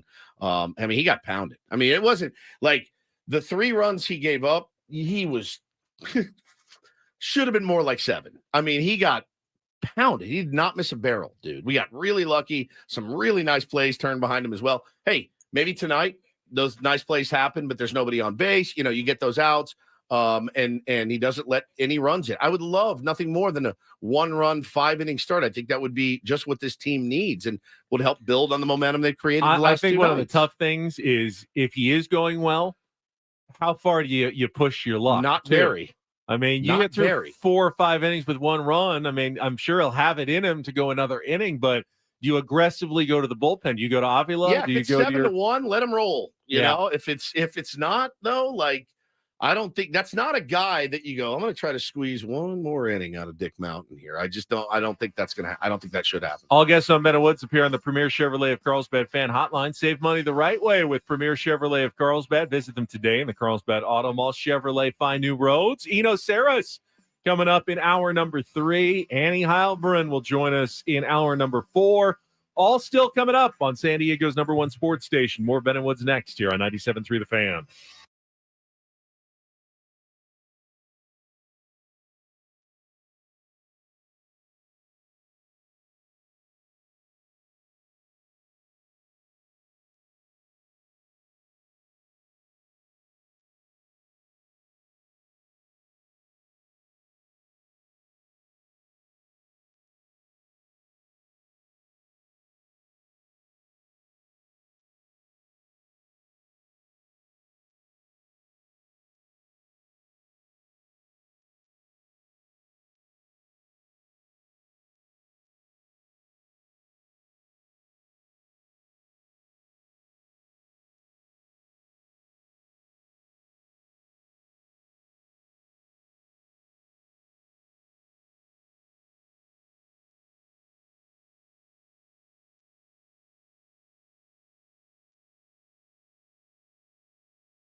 All right, my friends, we are halfway home on a victory Thursday, probably the best victory of the year, I would say. I haven't seen that light on 2 days in a row behind Paulie since the first 2 days of the month. That is insane. Been a while. Back to back. Man, he looked like a good ball club last night. They really did. Clutch hitting, clutch pitching, good bullpenning, the whole thing, man. Stealing them home. It was the night before was one of my favorite games of the year, too, with the Gary Sanchez Grand Slam. So, hey, listen, very reticent to say this team has turned the corner. Tonight's going to be a big one. They're all going to be big ones from here on out, Benjamin. Might be the best team in the American League right now. Your San Diego Padres. Let's switch with the Angels. They can take the NL West. We'll take the AL West and take our chances. Padres have had success against the Orioles, the Rays, the Rangers, the Guardians, the Blue Jays. They've done well against the best teams in the American League this year. It's absolutely wild. We've got a tier 1 in here, Dominic from Baltimore. Grew up in San Diego, though. Was at the game last night. We were just talking, though, at the break about the 80s. And we're all the same age. Me, Dominic, Ben, the same age. Paulie, our youngster, at 33. We were talking about the 80s, and we were talking about the scrambled channels. And you know which channels I'm talking about. The Spice Channel. Remember Spice? And I asked Ben, because I didn't know, did you ever attempt to watch those, or were those strictly off limit? Well, I know they were off limits. They were off limits for all of us. But mom and dad go to bed, get the remote, like, let's see if I can see anything. And every now and then there'd be a little glitch in the matrix where you go, oh, I know what that is. But maybe the audio, you can hear the audio. Check it out. We used to try to put magnets on top of the TV. Somebody had told us that worked. It never did. That doesn't make any sense at all. Magnets on the television. The lines. The pixelation out. That was sucks the pixelation out of the TV. That was maybe our magnets just weren't strong enough. It's just science. I've got little strawberry magnets from the fridge, Science. A strawberry, a crescent roll, and a loaf of bread magnet on top of my TV. Did you ever? I certainly had stopped on the channel before. I want to know, was there a kid at all growing up whose parents actually subscribed? Oh my God, yes! 833-288-0973. You're like, wait, you guys, it was fuzzy for you guys? Like my house. My dad just got it. It's like 100%. No one actually had the channle. Right? No, I never saw anybody. It wouldn't have existed unless someone had the channel. My brother used to order it. Like do the one, and he would for come a on day the bill. or for like 3 hours. Yeah, thinking my parents wouldn't know. My dad goes over everything with a fine-tooth comb. Oh, yeah, absolutely. Cool. Somebody ordered Teachers in Heat or something, and brother would just get in trouble for that. So you did stop on the Old Spice. Well, when you're going from ESPN to wherever you're getting to, you sometimes, come across Mother, a channel.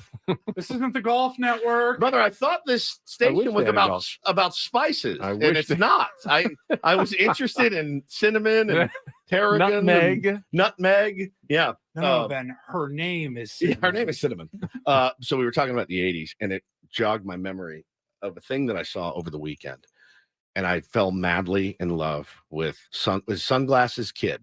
Yes, this is Sunglasses Kid on Instagram, on TikTok. Sorry, I don't have TikTok, so I saw it on Instagram. Yeah, he's got over 100,000 followers on TikTok. He's unbelievable, Ben. He's a musician, so he puts up this music, and he does POV. This is blah blah blah blah blah. And he explains it. It will bring back if you're around our age, it will bring back so many memories of 80s movies for you guys. So here's the POV for this one. It's 1988. You're having a very steamy affair in your high-powered corporate job.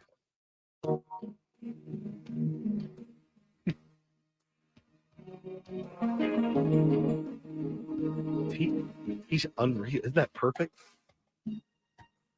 Like, now he's just playing this. Like he's at his computer with all his keyboard, and he's got his sunglasses on. He's playing the different 80s sounds that we all grew up with. Oh, that's dead on. All I see is Michael Douglas. The first thing that popped into my head was Michael Douglas. Yeah.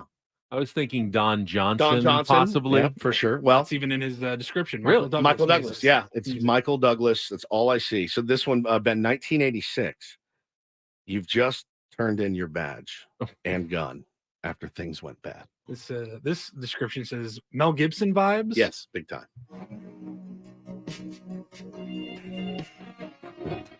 Oh my God.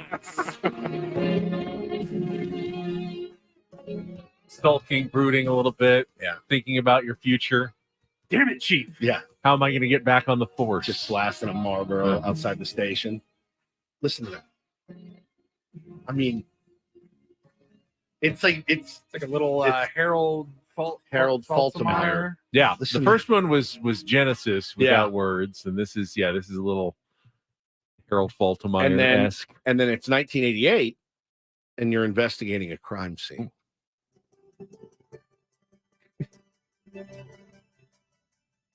Looking for the clues. Ooh, found one. Oh, yeah. How good is he? What's that thing people do? ASMR. You know what ASMR is? Yeah. It's like sounds to like relax you, or I mean, it could be anything. It could be like, put a mic, very hot mic next to like cutting vegetables or something. That sound, the sound. I watched all of them. I just laid in bed and watched this guy for hours on like Friday night. Just incredible. Sunglasses Kid on TikTok and Instagram. And I'm like, how do we get him on the air? B, how do we get him to write a theme song for us? Because I would love a Ben and Woods syrupy 80s open. POV, it's 1988. You're getting ready for a massive shootout in a warehouse.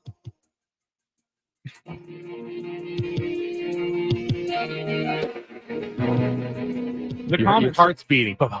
The comments are amazing. Like somebody goes, I can hear the mullet in this video. Kurt Russell. Somebody says, I just grew a mustache.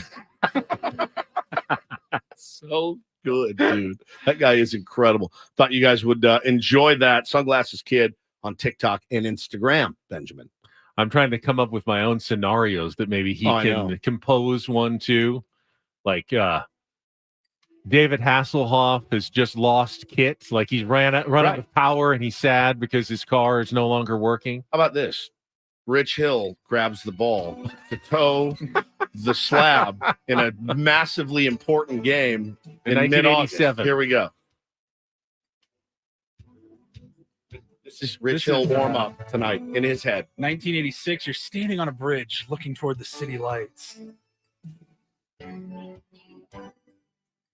I mean, does it not comfort you that Rich Hill watched all of the same shows as us growing up? Absolutely, it does. Absolutely, he's the same age. It's pretty much both of us, maybe a couple years younger. But he was in high school when we were in high school. This is like a John Candy film, maybe. Yeah. Because POV, it's the 80s. You're riding your bike after school. How about this? It's 1981. You're left alone at the bus depot, Ben, in the bus yard. Traumatic. Yeah, it's traumatic. Really, really, really good. You got a few more pictures, didn't you? I did. Your mom sent me Yeah. some pics yesterday. Yeah, I'll send them to Paulie. He can put them in the chat. The bus pulling away and leaving me. Yeah. Just messed you and her up for both of your lives. Absolutely. It's a great story. So yeah, good luck to the San Diego Padres tonight. I know that the fans will be calm and rational. If there's some early runs given up, I'll be one of them. We know someone who's really good on the keyboard who probably could come up with some of those tunes himself. Robert Cressy. I'm talking about one Bobby Cressy. The GOAT. I think last night, one of the funniest discussions on Twitter, someone tweeted at me. Yeah. You. Why don't the Padres have an organist like some of the other teams do? That would be really cool to have one at Petco Park. It's a great idea. I said they do, and he's literally the best one, and it's Bobby Cressy. So I don't know what the hell you're talking about. But Bobby works the day games. Yes. But they pipe in his stuff throughout. I mean, look. Now, they have pop music and they play other songs, especially during night games. But if you do go to Sunday day games and midweek day games, most of the music is Bobby live, his organ up on top of the Western Metal Supply Company building. And you can actually go see him performing his organ during games at Petco Park. When Bobby plays with his organ. Me too. Live. And I like to just watch outside the rope.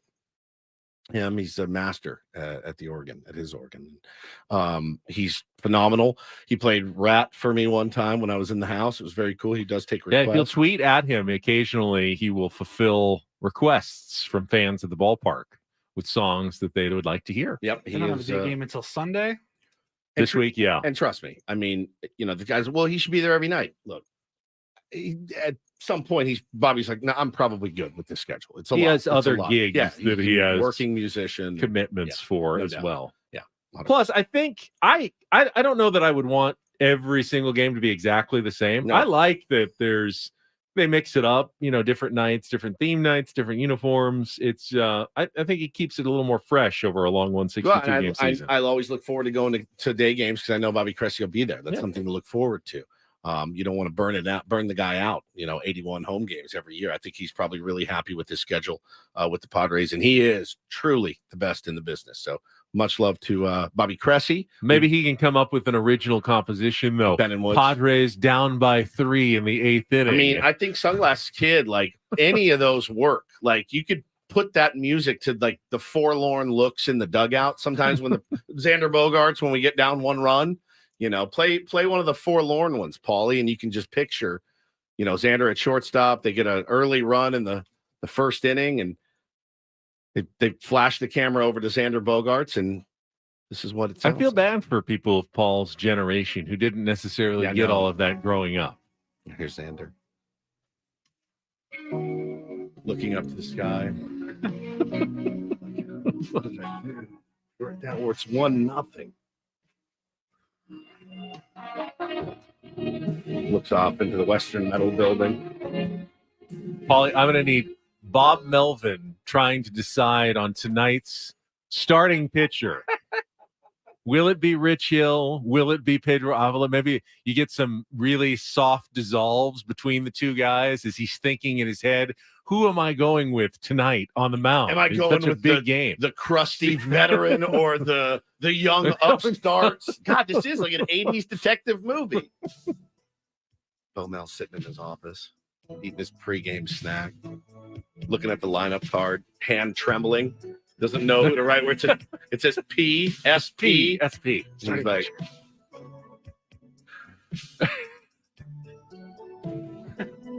hand trembling as he reaches for the pen to pencil in. Popped in another root beer barrel. D. Period. MT.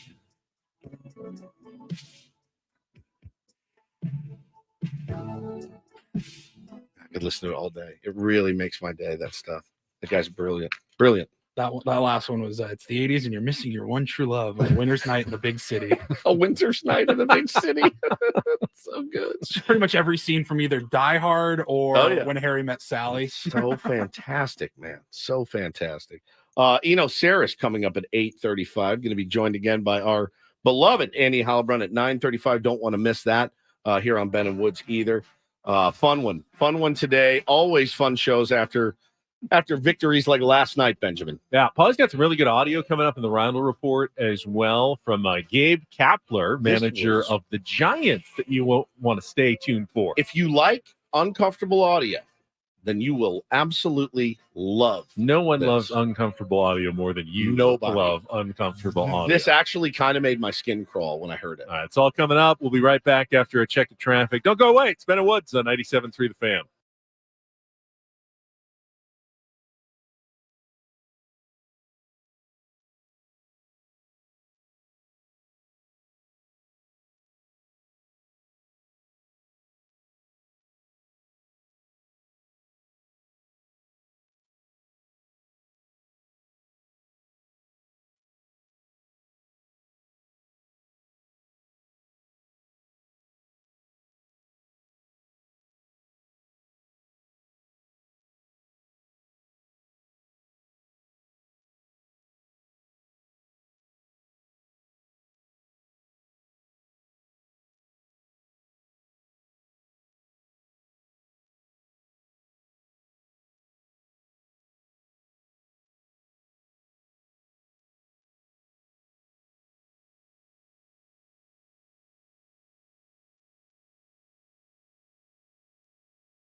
good and very bad day for one of the teams vying for the National League wild card spot, the last one. Chicago Cubs had an amazing comeback walk-off win against the White Sox. They were down 3-0 going into the 8th. Got a solo home run in the 8th, and then a walk-off 3-run homer in the bottom of the 9th from Christopher Morel. You see a stadium go nuts, Wrigley Field. I don't think I've ever seen a player. I mean, go there. Morel you was thought he out of his won the World mind Series, but it was going awesome. around It was first awesome. base. Not taking anything away from him. I would have done the same thing. However, it came on the same day that the Cubs learned that they may be without Marcus Stroman for the rest of the season. I think they will be, actually, right? Yeah, Fracture? well, he's got a fractured rib cartilage is what they're calling it, and his return is unknown, indefinite, no status for the rest of the season. So don't know how long exactly the recovery is, but you can't really expect him to be a productive contributor to the Cubs wild card run, and he had been having a great season, and then before the injury he had a tough July, but before that he'd been terrific. So Cubs, like the Padres with Joe Musgrove, will be down a key starting pitcher now in this wild card stretch. It's, as you mentioned earlier, it's right there just because pretty much every other National League wild card team is dealing with something, is struggling. No one is, at least, beyond the Phillies, who are at least kind of holding on to that first spot. The Giants, the Reds, the Cubs, the Marlins, the Diamondbacks have all had significant issues since the All-Star break. It's not just the Padres. The only reason why they're the underdogs is they just have more games to make up than those other teams. But in terms of who's playing better, you can't really make an argument for any of them right now. Going, oh yeah, clearly this team's got it. And the Cubs went on a hot streak, but they've cooled off a little bit, and now they're definitely going to be without Stroman for a significant period of time. It just adds to more of the uncertainty here in the National League wild card race. No, and again, it's you're not rooting for injuries, but all of these things compounding and the team's all kind of struggling right now. Again, it's right there for the taking. And I think you said it last night, Ben, on the live stream, that, as weird as it sounds to say, I mean, it's still right in their hands. Jed Hoyer had a kind of unusual quote about the Marcus Stroman injury. He said, it's an unusual injury for a pitcher. We found out on Sunday he was having some issues. We didn't know if it was muscular. We didn't know if it was skeletal. We didn't know if it was indigestion. We didn't know what it was. Wow.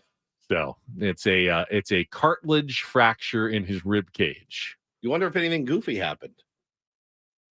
You never know. Well, what caused it? When the GM says it's an odd injury for a pitcher, he experienced discomfort following a bullpen session, but that's not necessarily where the injury occurred. Bullpen catcher slings one back, hits him in the ribs, breaks his. I didn't know you could break cartilage either. I didn't either. I had no idea. But I guess it's a piece of something. I guess cartilage. Yeah, I thought you tear cartilage.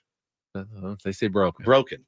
All right. Torn cartilage. That sounds better, doesn't it? It sounds more natural. I mean, you tear ligaments. Mm-hmm. You tear. What are the other ones? There's ligaments and there's bone to bone, muscles. But bone to muscle is a ligament. Right. Bone to bone is a tendon. That's the other one. Let me hit the phones. All right, let's go out to the phone lines before Eno joins us. Please. Running through Grey's Anatomy. Yeah. Jed is next up. Good morning, Jed. Welcome to Ben and Woods. Thank you for saving us. Good morning, fellas. How you doing? Good, man. Let's connect to the. Hey, I was at the game last night. I actually tweeted Woodsy, but the energy in that stadium last night was something I hadn't felt in weeks from start to finish. It was absolutely unreal. And the one thing that was the best about last night is we're all talking about the Fernando play because that outshined everything. But in reality, the play that saved the game was Grisham going and getting that ball against the wall because the next batter, Mountcastle, hit a home run, which would have tied it. And then Grisham comes up and hits a solo shot the next inning to give us that insurance run. So shout out Grisham. Big the shout whole out. Team's playing well right now. It's really time to roll. It's time to roll. No doubt, man. The Trent Grisham thing it's tough because I can certainly see, because you still see a lot of just get rid of him. Get rid of him, put Tatis in center, and I see a lot of it. And then he'll go out and have a game like he does last night. He's got 12 home runs now. No doubt. Mean, he's just a couple of behind the guys. And when you add the doubles that he's in, He's had a lot of extra base hits. He's a maddening player. He is absolutely one of the most maddening players. He's too good to give up on. Correct. He's too frustrating and inconsistent to rely on. And to just like if I'm pitching, there is legitimately no one else I want in center field. If I'm the starting pitcher for the San Diego Padres, anybody, hey, who do you want? Give me Trent Grisham every day of the week. And I think that plays. It does play. And it really plays if everybody else is doing what they're supposed to do. We've said it like a mantra. Trent Grisham as your 9-hole hitter with that defense that he flashes, Ben. I'm fine. I've been fine with Grish for a while. Games like last night, he takes good swings. Like he takes good swings, and when he hits it, hits it hard. Jed brought up the atmosphere after a one-night blip of sellouts. They didn't get one on two nights, Monday and Tuesday. They went back to their 50th sellout of the season, 48 at Petco Park and the 2 in Mexico City. So they did sell out last night's game, but there are tickets still available for the homestand, and we're about to give away. What are we going to give away here, Paulie? Is it the we are doing? Well, I know we have a bobblehead. We have tickets, so we're going to give away one of the bobbleheads here coming up. Let's get the phone lines cleared so we can give that the number in just a second, but we're going to give you an opportunity. Well, you can call now, 833-288-0973. We'll take the 5th caller, 833-288-0973. You can win a Ha-Sung Kim bobblehead. Again, that is the Tuesday night giveaway for the game against the Marlins. There are tickets available for the rest of this homestand. Just go to Padres.com to check it out. We'll also have a chance to win some tickets for tomorrow's game later in the show in our 9 o'clock hour, so you can stay tuned for that. But right now, Ha-Sung Kim bobblehead up for grabs, 833-288-0973. It's been good to see, it seems like Fernando Tatis Jr. has been shortening up a little bit at the plate. Had back-to-back 3-hit games for the first time in his career. That Monster surprised series, me. Man. But not a lot of extra base power. He only has 4 home runs since the start of July in a month and a half. So it's been a lot of singles. He's going all directions. He had a right field liner, a left field liner, RBI single, a grounder through the hole on the left side. He's moving it around. It's usually a good sign. He's going to, at some point, you want to see that extra base and home run pop come back into it. Xander's been still hitting over 300. The clutch hits haven't really been coming until last night. Had the big one. Padres, though, need Soto and Manny to get back locked in. Yep. Manny's cooled off after that really hot July. Soto, 0 for 12 run until that bloop single right after Tatis had stolen home. He needs to kind of get locked in as well. If the Padres are going to go on a run, it's going to be really hard to do it if both Soto and Machado are slumping at the same time, back-to-back in the order of 3-4. No doubt. And I'm not too worried about Juan Soto. I'm not. He has the ability to. Again, he barreled a couple of balls the night before. One almost went out. One was hit scorchingly hot right up the middle. Just his process is fine. I trust his process. I trust that he knows what he's doing. One of the best hitters I've ever seen. It's going to be fine. But, yeah, you want to see some of those start to fall. All right, we're going to take a time out. When we come back, after we give away this Ha-Sung Kim bobblehead, Eno Sarris, his weekly Smart Baseball segment, the Athletics. Eno Sarris, maybe he's got a thought on Rich Hill versus Pedro Avila as well tonight. We'll talk to Eno about it coming up next on San Diego's #1 sports station, 97.3 The Fan.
Just the best of the best. Yeah, the threesome you usually think of. Yeah. You think of elite athletes.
Congratulations to Christian. Takes home the Ha-Sung Kim bobblehead. We will give away some Padres tickets coming up in our next hour. This hour of Bennett Woods is brought to you by BalancePro.org. Are you worried about the rising costs of managing your home expenses? Balance can help you decide if a reference or a refinance is right for you. Help you avoid predatory lending. Call to schedule an appointment at 1-888-456-2227 or visit BalancePro.org. I'm just going to warn Eno Sarris, who's on hold and will be joining us after traffic.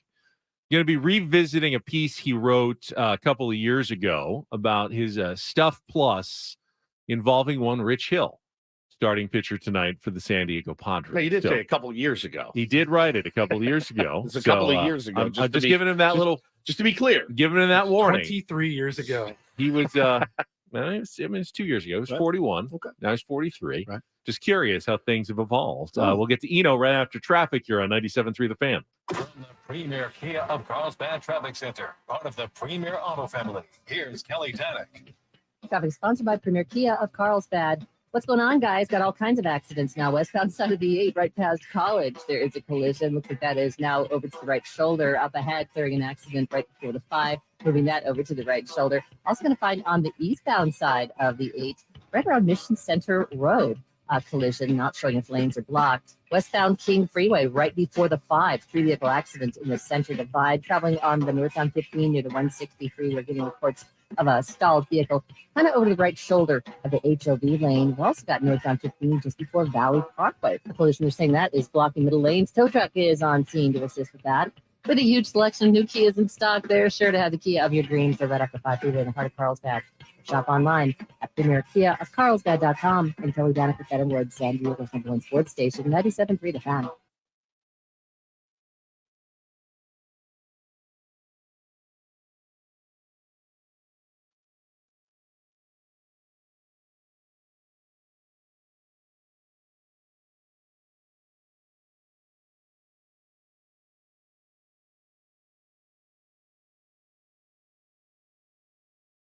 And we wish a very good morning to Eno Sarris. Hello, Eno. Hey, how's it going? No, it's Good, good. buddy. It's good. All right, I gave you the fair warning. So, I mean, I think when an average baseball fan thinks about the word stuff, they think about like Randy Johnson or Felix Rodriguez, guys with really nasty velocity who are hitting like 98 on the gun. But when you were explaining your Stuff Plus metric when it first kind of was getting popular a couple of years ago, you used Rich Hill as an example. Not exactly the guy I think about with, blow you down stuff.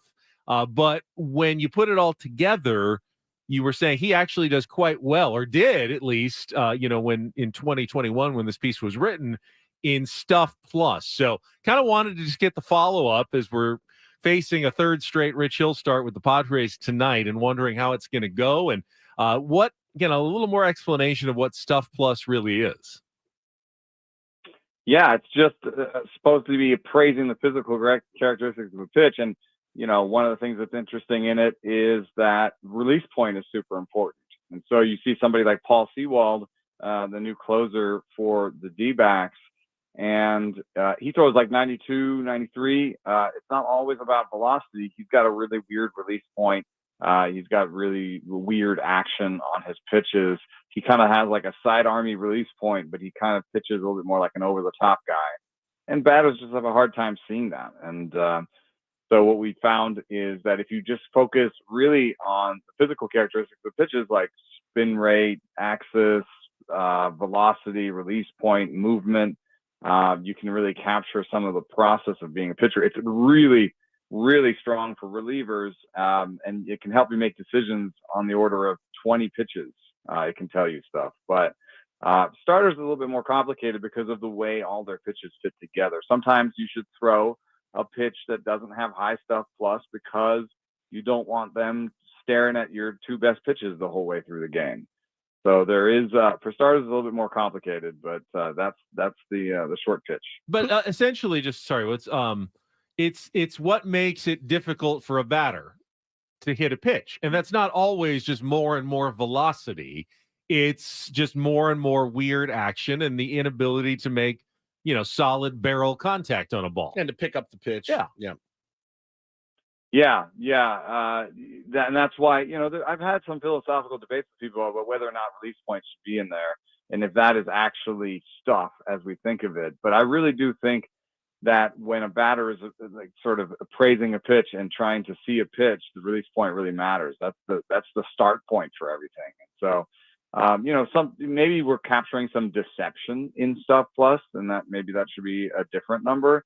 But I do think that, this is where the ball starts. This is how it moves. This is where it ends. That sounds like Stuff Plus to me. That sounds like stuff. And so far in his brief tenure with the San Diego Padres, Rich Hill has not fooled a lot of batters, a lot of barrels. And what did he give up his first start? Six in his first, 3 in his second, 3 that probably should have been 7. A lot of barrels right at guys. I mean, it was like, honestly, it was like playing with fire. Watching him pitch that second game, I was surprised he only gave up 3. So nobody was expecting, Justin Verlander when he got here, right? Nobody was expecting him to come in and be dominant, but you did maybe expect a little more weak contact, a few more outs and maybe a couple of more innings per start. Could be getting used to a new home, all that stuff. But he's been around so long; he's played for 1,000 different teams. What are you seeing out of Rich Hill so far in San Diego?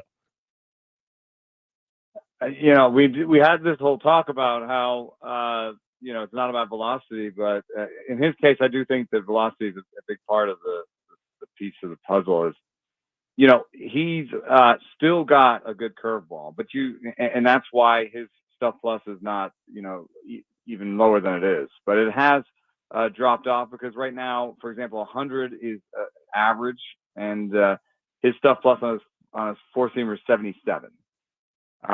So it's really fallen off there, and really what he's left with is just the curveball. I think there's an easy comp, kind of Adam Wainwright is who I think of. Yeah. Somebody who has the curveball and can still on a good day, play around with hitters. Is this going to be the curveball or is this not? Kind of work with that anticipation and sneak all the other pitches in. But what we found when we were looking at this a while back, and this is some old research, but we found at one point that between 90 and 94, average fastball velocity didn't matter that much. Going from 91 to 92, not a big deal. 92, 90, or going the other way, 93 to 92, not a big deal. That was kind of the hitting zone. But when you looked at fastballs that were higher than 94 or lower than 90, you found a big difference on how many home runs and how many swing strikes that you found on those pitches. Now that research is a little bit old. Average velocity now is 94. So I would guess that the window has moved a little bit, and it's like between 91 and 94, 95. It's not a big deal. But if you get over 96, if you start averaging over 96, it's a big deal. And if you start averaging 90 or lower, it's a big deal. And I think that's what you've seen. Some of these older pitchers like Zach Greinke, Rich Hill, they're having a harder time because they're averaging 89, 90 on their fastballs. And that's just, I think, so easy for hitters that now the average fastball is 94. They have to be ready for 94 every night. And when somebody comes out there throwing 88, 89, 90, I think for the most part, they're prepared for that. Who are baseball's current Stuff Plus kings, as it were, and maybe someone that it might be unexpected that's high on the list as well? Let's see here. I have to get my list open.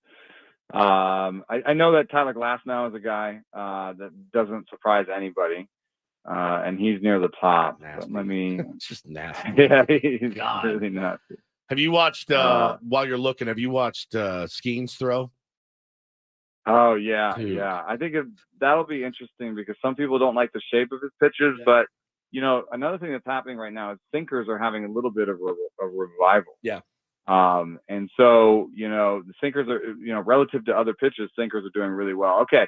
So here's the Stuff Plus leaderboard for starters, minimum 50 innings pitched. Number 1 might surprise you. It's Graham Ashcraft. The Reds. Yeah. We saw him earlier. He was good. He's really nasty. But he doesn't throw. I mean, wasn't he the guy who was like everything's right down the middle? Yeah. But no one can hit it. Well, now you know why. Well, also only 2 pitches. He's cutter slider, and so I think he's underperformed, partially because of command, like you guys mentioned, and then partially because he only has 2 pitches. So, his stuff is high, but, his pitchability is a little bit low.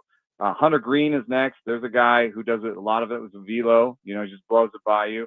Spencer Strider is the king of it. If I had set my minimums higher, he'd be the guy. Bobby Miller is fourth. There's a guy in LA that throws really hard, but he also has like 5 pitches, Here's another maybe surprising one, Kyle Bradish.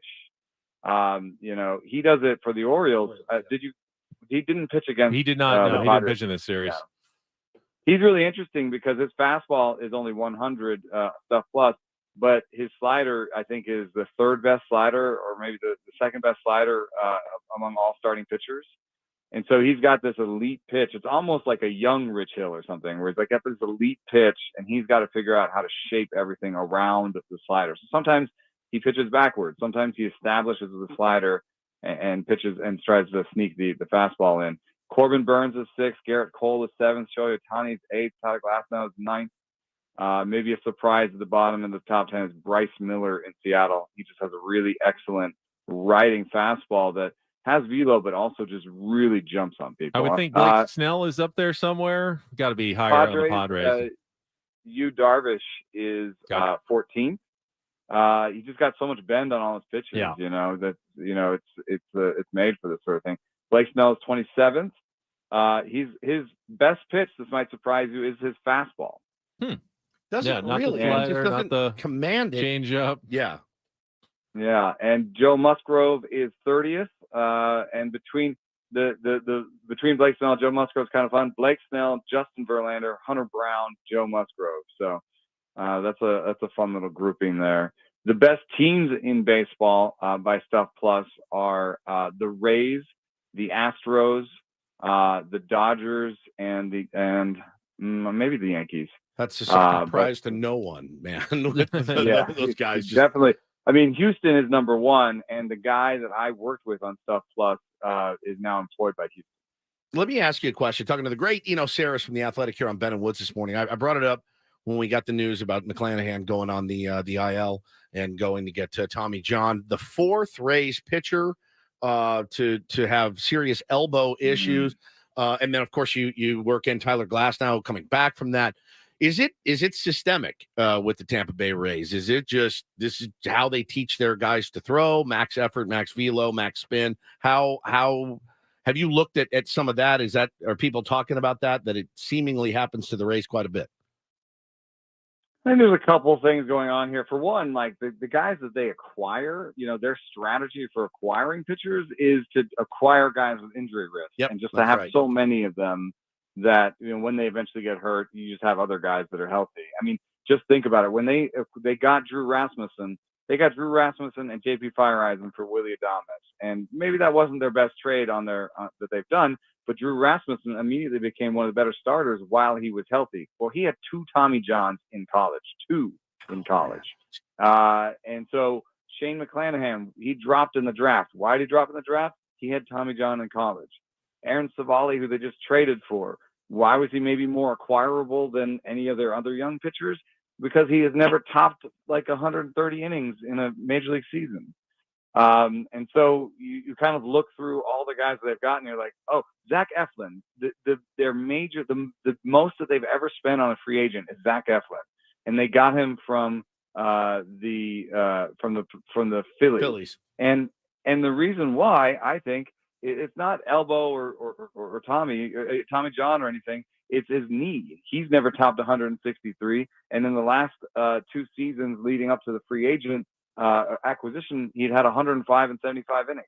Like, he's been a decent pitcher, but of course they made him better. And then there's that's the other part. When they make pitchers better, are they making them more injury prone? And one thing that I can tell you is they do like throwing multiple breaking balls. They like throwing breaking balls a lot. And when you throw multiple breaking balls, one of your breaking balls has to be a hard breaking ball. And so they teach something called the gyro slider, which is, an 80, it can be 86 to 91. And it's more than a cutter. It has a little bit more movement than a cutter. but it's also dependent on velo. And so Drew Rasmussen this year threw a sweeper, a curve, and a gyro slider. Well, Drew Rasmussen is hurt. And the gyro slider, could be one of the more stressful pitches in baseball because it combines velo with slider mechanics. And there's been some study that could be kind of more injury causing. Talking to Eno Sarris from The Athletic. And speaking of injuries to pitchers and guys who've had a history of it, I've had a really good debate going on my Twitter feed the last couple of days. Michael Wacha returned, pitched really well for the Padres, but has historically been a guy with injury problems. The Padres have a very interesting decision at the end of the season coming up on Michael Wacha. They can pick up his option, but it's $16 million each for the next 2 years. They have to do both years this year if they pick it up, or they can decline it. He's got a $6 million player, but he's pitched really well the last couple of years and presumably would want to test free agency if the Padres didn't pick him up. That's a lot to commit for 2 more years for a guy who gets hurt almost every season and is unavailable. How does that kind of figure in? Yeah, I was to prepare for the show today. I looked at the roster this year and next, and definitely circled Walker's name. That's a huge decision for them because it's such an interesting thing. I know if you put the ball back in his court, I'm 100% sure that he will decline that player option. Yes. Because he can do better than that after this season. But at the same time, how much better could he do? I wonder if there's any room for, hey, let's tear up this whole contract and give you like a 3 for 30 or something, where it's more than you would have gotten. And it's more security. I mean, here's a guy that, could he have a career-ending injury at some point? I mean, he has these little ones, so maybe they'll come to the table and come with a completely new way of doing things. But if it was 2 for 32, it's right on the border. Because if you look at what he did in 21 and 2022, just by, I know wins above replacement, flawed stat, but it helps me talk about this thing in terms of money. He was worth around 30. He was worth around, I would say, I'm eyeballing this, $20 million in those 2 seasons. In this season, he's been worth $16 million. That is a tough decision they've got. So if you signed up and you said, oh, yeah, give us 2 more seasons, you could get the last 2 seasons where he's only worth 20 instead of 32. Or you're hoping that you get 2 more this season where he's worth more like 32 of the next 2. I don't know. The way projections work, you say he's 32. He just came off this good season. You're more likely to get the 2 years of that you got in 21 and 22. So I doubt that I would sign him for 2 and 32. Regression is always in the back of your mind when it comes to a player like that. He is just now coming off the IL for 8 weeks because of what? Fatigue. So shoulder fatigue was why he was there. Thank you, man. We really appreciate you, Eno. Yeah, I will have to say it's been a crazy season, but a game like last night, you're like, oh man, yeah, they have so much talent. The Orioles are a first place team. And they did everything. They did exciting things. They did boring things. They pitched well. Tatis was amazing. It was a really fun game last night. Thank you, brother. Eno Sarris on our Premier Chevrolet of Carlsbad fan hotline. Save money the right way with Premier Chevrolet of Carlsbad. Visit them today in the Carlsbad Auto Mall. Chevrolet Find New Roads, brought to you by 7 Mile Casino. Each week we thank them. We thank Eno. We come back with the final hour. Reindl Report next. I'm Ben Woods. Diamondback today. Pre-game, 5:40. First pitch, 6:40. De La Cruz going to try for second. Fernando's throw has him nailed. The Padres play here on San Diego's #1 sports station, 97.3 The Fan. Many of the successes you've had began with a great opportunity. Now, here's another one. Make your next career move with a degree from University of Maryland Global Campus. Choose from more than 125 degree and certificate programs featuring online and hybrid courses, faster onboarding, and no-cost digital resources in the place of most textbooks. Get started on your undergraduate or graduate degree or certificate right here in San Diego. No application fee through August 31st. Learn more at umgc.edu. U.S. Bank is ranked #1 in customer satisfaction with retail banking in California by J.D. Power. Since California is home to most award shows, we've prepared a thank you speech. To Californians everywhere, we've been proud to help you plan, budget, and save smarter. Our goal tracking and budgeting tools would have no place to shine if it weren't for you, and we can't thank you enough for that. And thank you to our real-life humans who go above and beyond for our customers every day. Bravo, U.S. Bank. Bravo. For J.D. Power 2023 award information, visit jdpower.com/awards. Member FDIC. Life is full of special moments. They can be as big as weddings or as small as taking off a Band-Aid. One of our special moments at Kaiser Permanente is the opening of the new San Marcos Medical Center in North County. This state-of-the-art facility is now open and provides world-class care so you can get back to your special moments as soon as possible. Kaiser Permanente, for all that is San Diego, for all that is you. Go to kp.org/San Marcos Open to learn more. Running a small business takes grit and determination and a communications provider that's got your back. That's Spectrum Business. Fast, reliable communication solutions that keep your business going. Get 300 megabits per second internet, just $49.99 a month when bundled with Spectrum Business Connect, the all-in-one phone system that lets you work from anywhere on any device, and get a free mobile line for a year. Visit spectrum.com/go faster. Restrictions apply. Services not available in all areas. Hurry up. Go away. I'm enjoying my hot shower. Yeah, we'd all like to. Hot water hug. That's it. Family meeting. We can all enjoy long, steaming, hot showers. Even the last in line, which it seems is always me. But go ahead. Have that imaginary argument of what you should have said. Take your time. With our new high-efficiency Navien tankless water heater, I'll never take a cold shower again. Visit tanklessmadesimple.com to learn more. Keeping your kids safe is a full-time job, whether it's putting on outlet covers, installing child gates, or gluing down your priceless face. So Duracell made one part of childproofing simple. Our lithium coin batteries are the only ones coated in a non-toxic bitterant to help discourage swallowing. Your kid is safer, and you've got one less thing to worry about. Or glue down. Duracell. Engineered for more. Available in 2032, 2025, and 2016 sizes. Social media is a great place for fun, jokes, and tons of Padres content. Are you going to discipline him or not? Ooh, discipline. Kinky. Follow us on Facebook and Instagram at 97.3 The Fan for the best Padres content anywhere. At least now you guys have something to talk about. KWFN and KWFN HD1 San Diego. This is Blake Snow. And the pitch is swung on it. Pump the fastball right past him. The Padres play here on San Diego's #1 sports station, 97.3 The Fan. Always live on the free.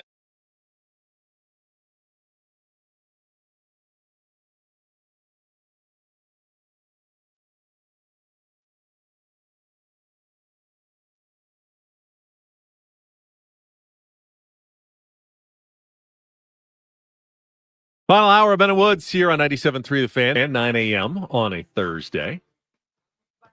Getting close to the end of the week. Tomorrow we get the weekend, ladies and gentlemen. Ladies and gentlemen, the weekend.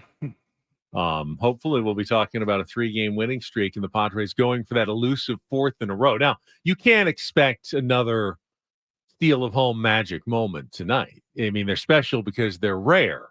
I think you can expect the Padres to come out about as confident and fired up as we've seen them all season. I would hope so. I went back last night, Woods, to see if I could have the Padres had better back-to-back games this season. I mean, the night before was spectacular. I was fully expecting the answer to be a resounding no. It wasn't quite as resounding of a no. It's a long season. You play a lot of games, and the Padres have had some good back-to-back days. For instance, Michael Wacha beating the Braves 4-1 in Atlanta, followed by a 10-2 win for Seth Lugo over Atlanta. That's 2 pretty good days in a row. That was a 3-game winning streak early in the season. Now barely remember. That's April 8th and 9th. And there were a couple other examples where the Padres had good back-to-back days. Nice 7-1 win over the Cincinnati Reds, followed by the beating of Clayton Kershaw, the famous Kershaw meme game over the Dodgers at home, 5-2.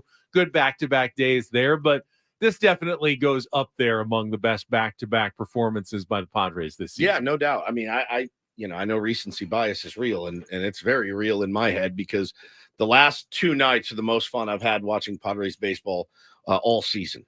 Just the importance of the games, the caliber of the opponent, the way that the games were won, seeing 2 things we have not seen all season long, a steal of home, a grand slam. Phenomenal. I'd love to keep this thing rolling, man. That's the problem, man. It's like once it gets going, you do not want a lull. Somebody made the really good point on Twitter earlier that, hey, man, at least there's a game today, because typically this season it's felt when the Padres do get things going, the offense starts to click. All right, we got an off day. And then it's just like, oh, my God, it sucks for us. It sucks for the audience. I always want to be watching the Padres play. But it also, kind of kills any momentum that they've built. Now, we'll see.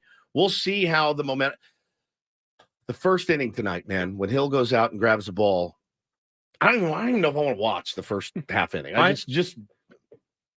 I'm not a big believer in the concept of momentum, which is insane, but yeah. It's not. I mean, baseball as well as any fan.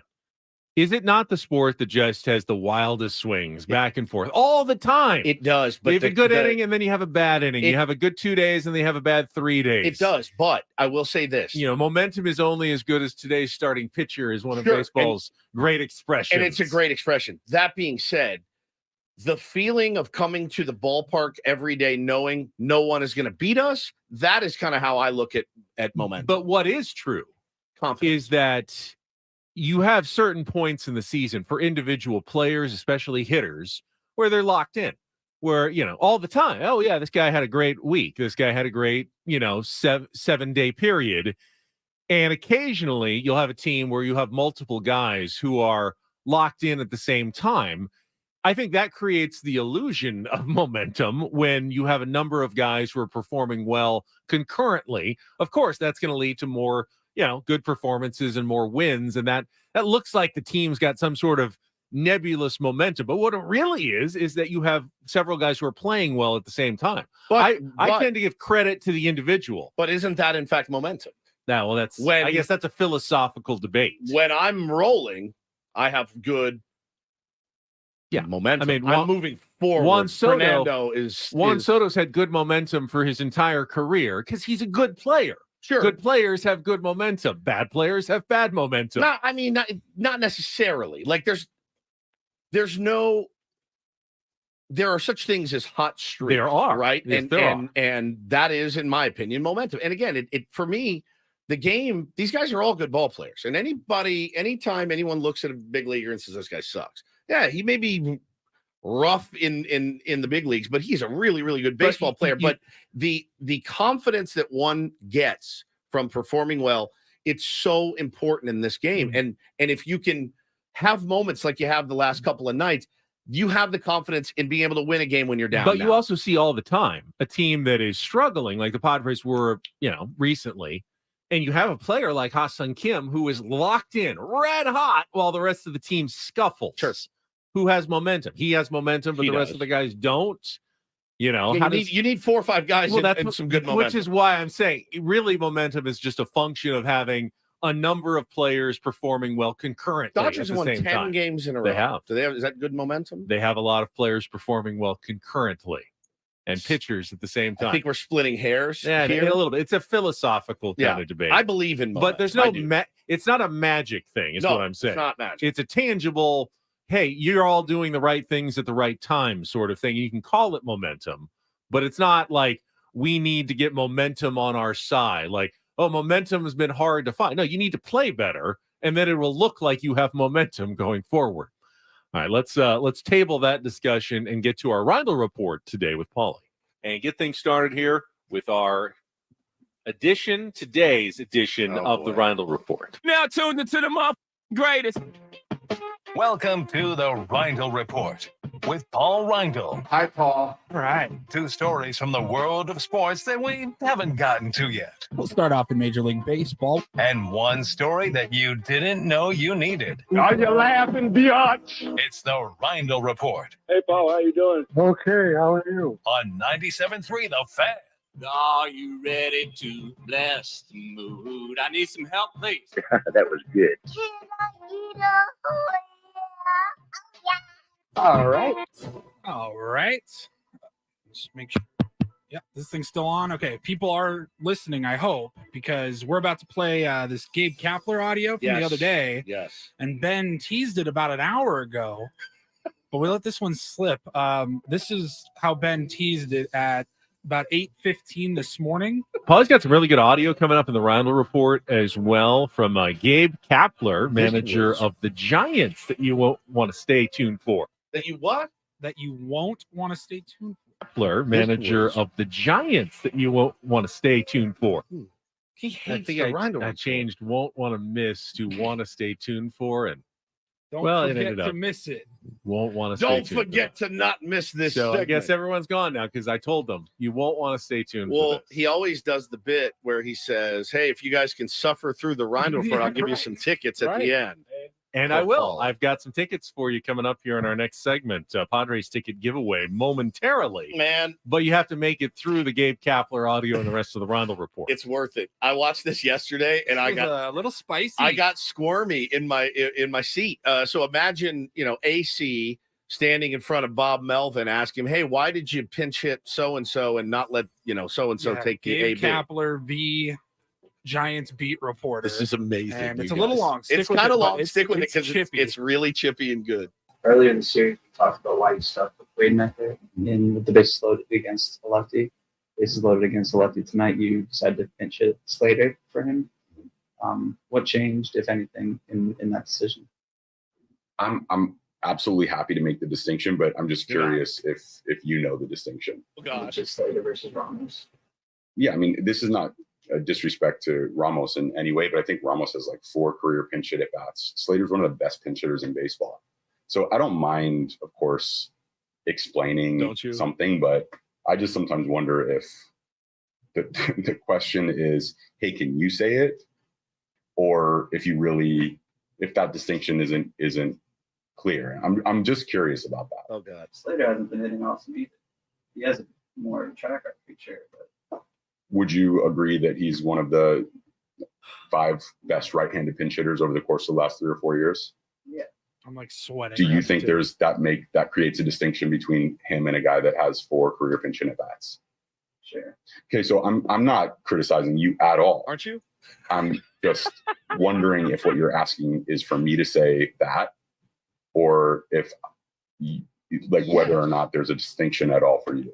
It's a similar situation, so I think people would be interested to learn. Sure. And you explain it. Yeah, and so I mean, again, Slater's one of the best pinch hitters in baseball, particularly against left-handed pitching over the course of the last 3 seasons.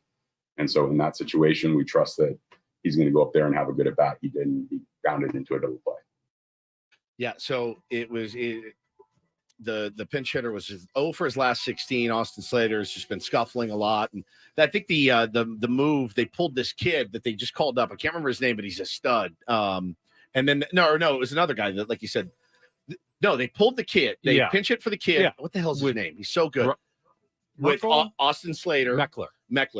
Yeah, Wade something like that. Wade something like Meckler. that, yeah. So they, instead of going to another pinch hitter, they went with Austin Slater, who's really been scuffling, and they just asked the question. And I did think it was interesting that Kapler's like, "Yeah, do you just want me to say it?" And they're like, "Well, yes, like that's your job. I can write it, but you have to say why you made those moves." Kapler's been honestly, he's been kind of a jerk in this scenario. Oh, big time. That's the job. Has that ever happened to you, by the way? Yeah.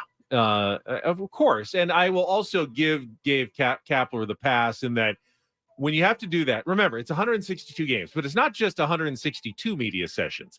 It's pregame, it's postgame, it's spring training every single day. You get into like probably 500 media sessions a year if you're a major league manager. That's a lot. You once or twice after You're a gonna tough lose your loss, cool. you're going to you lose your cool. But the job of a reporter is you may know the answer to many of the questions you're going to ask, but you need to get the manager to actually say it. Because if you just, if you just write it, I know what he was doing, so I'm just going to write. Here's what Gabe Kapler was doing. Well, then you're just assuming. And if it turned out in one case that you were wrong, well, then you're not doing your job. So you ask the question knowing full well 99% of the time what the answer is going to be, just to confirm it and to get it in his own words, in his quote. Yes, here's why I did this move in this position in the game. It's such an easy answer. Ask me. I'll be Gabe Kapler. All right. Hey, Gabe. Why did you choose? My name's Steve, by the way. Steve Woods. Oh, you want to be Woods? All right, Woods. Why did you pinch hit Ramos or for Ramos in that situation? Oh man, honestly, I love what Slater's been doing. I know he's been scuffling, but I mean he's got a track record, Ben, of being really successful at pinch hitting. He's one of the best in the last 4 or 5 years. Obviously, as a manager, you make moves. They don't all work out. I don't know if you guys realize that from time to time, but you got to try to push the right buttons at the right time. That's why. It can feel like, I'm sure it feels like a game of gotcha when you're a manager sometimes, because whatever you say, when it didn't work out, they're going to write, oh, well, why did he do that? It didn't work out. Well, here's what he said, but he could have gone this other direction. Yeah. Well, that's always the case. And it's all like Bob Melvin knows. It's always if Rich Hill doesn't pitch well, why didn't you go to Avila? Someone's going to say, well, why didn't you start Avila? And he's going to have to answer that question. And we already know that he's going with Rich Hill because he's the starter. And, this is why he was acquired. And they wanted to give him another chance. We know the answer to the question. Correct. It will be asked tonight. If Rich Hill struggles, why didn't you start Avila in the game? And I want Bob to say, why do you think I should? Yeah. I mean, I'm happy to answer. I haven't answered the question, but I love that audio. I love it. Yeah. And listen, obviously a manager too that's feeling the pressure a little bit. Things aren't going so well. You're in it.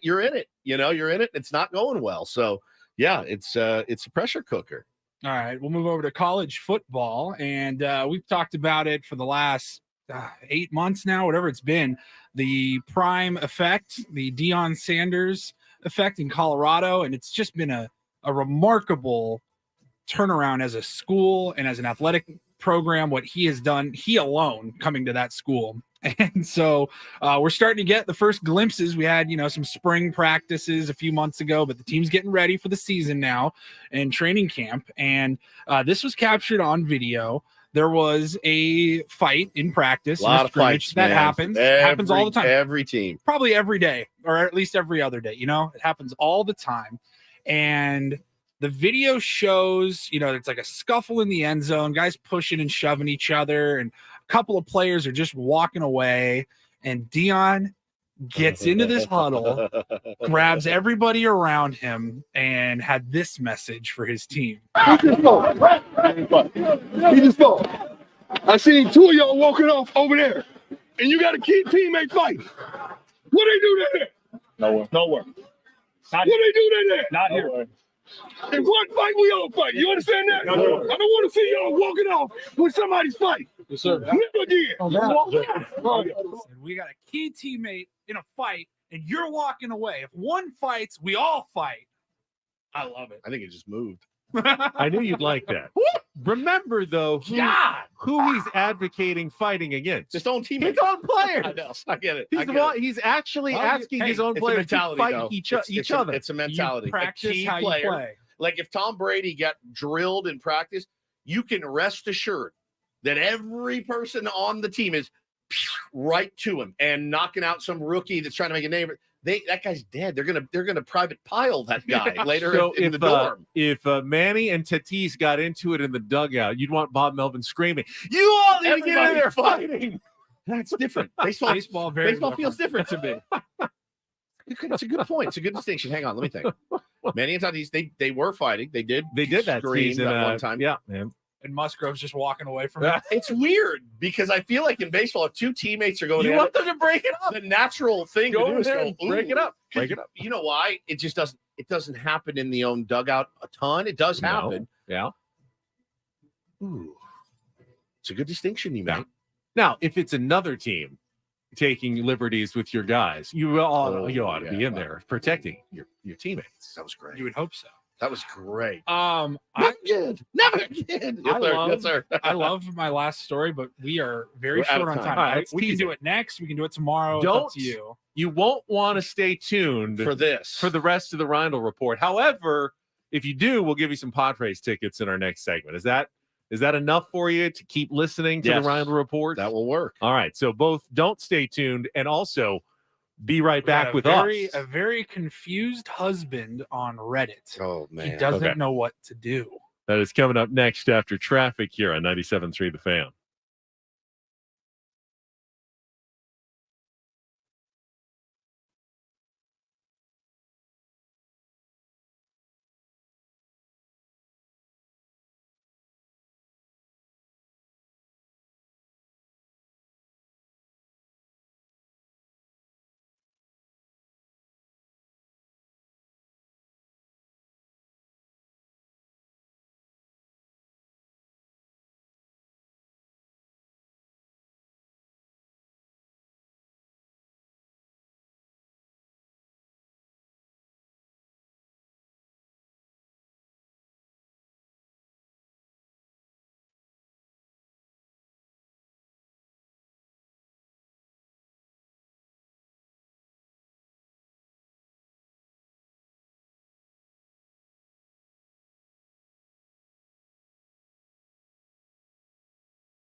Woo. We're in the middle of the Reindl Report. We just left off with some Deion Sanders audio, which I was listening as I drove in. DA made a good point about how most college coaches, Nick Saban's, Brady Hoke, whoever it is, they love closing their practices. They're always worried that the secrets are going to get out and they don't want the media watching. They'll close it after 15 minutes. You can watch stretching generally, and then you got to leave. Deion has film crews at his practices. He is trying to promote his program and use his personality and his popularity as a vehicle to get Colorado football out to the masses. I mean, ESPN broadcast their spring game, a couple of months ago. Never would have done that for Colorado if it weren't for Deion Sanders being there. And this is part of that process. Now, their team was horrible last year. They have a lot of transfers coming in, but they're not picked to be that good this year. It takes a little while to turn around a college football program. It's probably not going to be instantaneous, but Deion's not waiting. He wants the publicity. He wants to see this stuff. I want to watch. Don't you? Well, yeah, man. He makes it interesting. Don't you guys want to watch? I do. Deion's very compelling. He is a very compelling sports figure. Man. Always has been. No doubt about it. Always. The two sports star, the helicoptering from one game to another in Atlanta. I mean, he was always hit a home run and scored a touchdown. Yeah. That's staggering. Staggering. Yeah, I'm interested to see how it works out, and I'm way more looking. If the Colorado Buffaloes are on television, I'm more apt to stop down and check out. I at least want to find out the score, see what's happening. And I don't. He's not a guy that I'm going to actively root against, right? Be like the hype train, you know what I mean? But it's just going to be an interesting sociological. The real mind bender here is it was Colorado going to the Big 12 that kind of started the dominoes that crippled the Pac-12.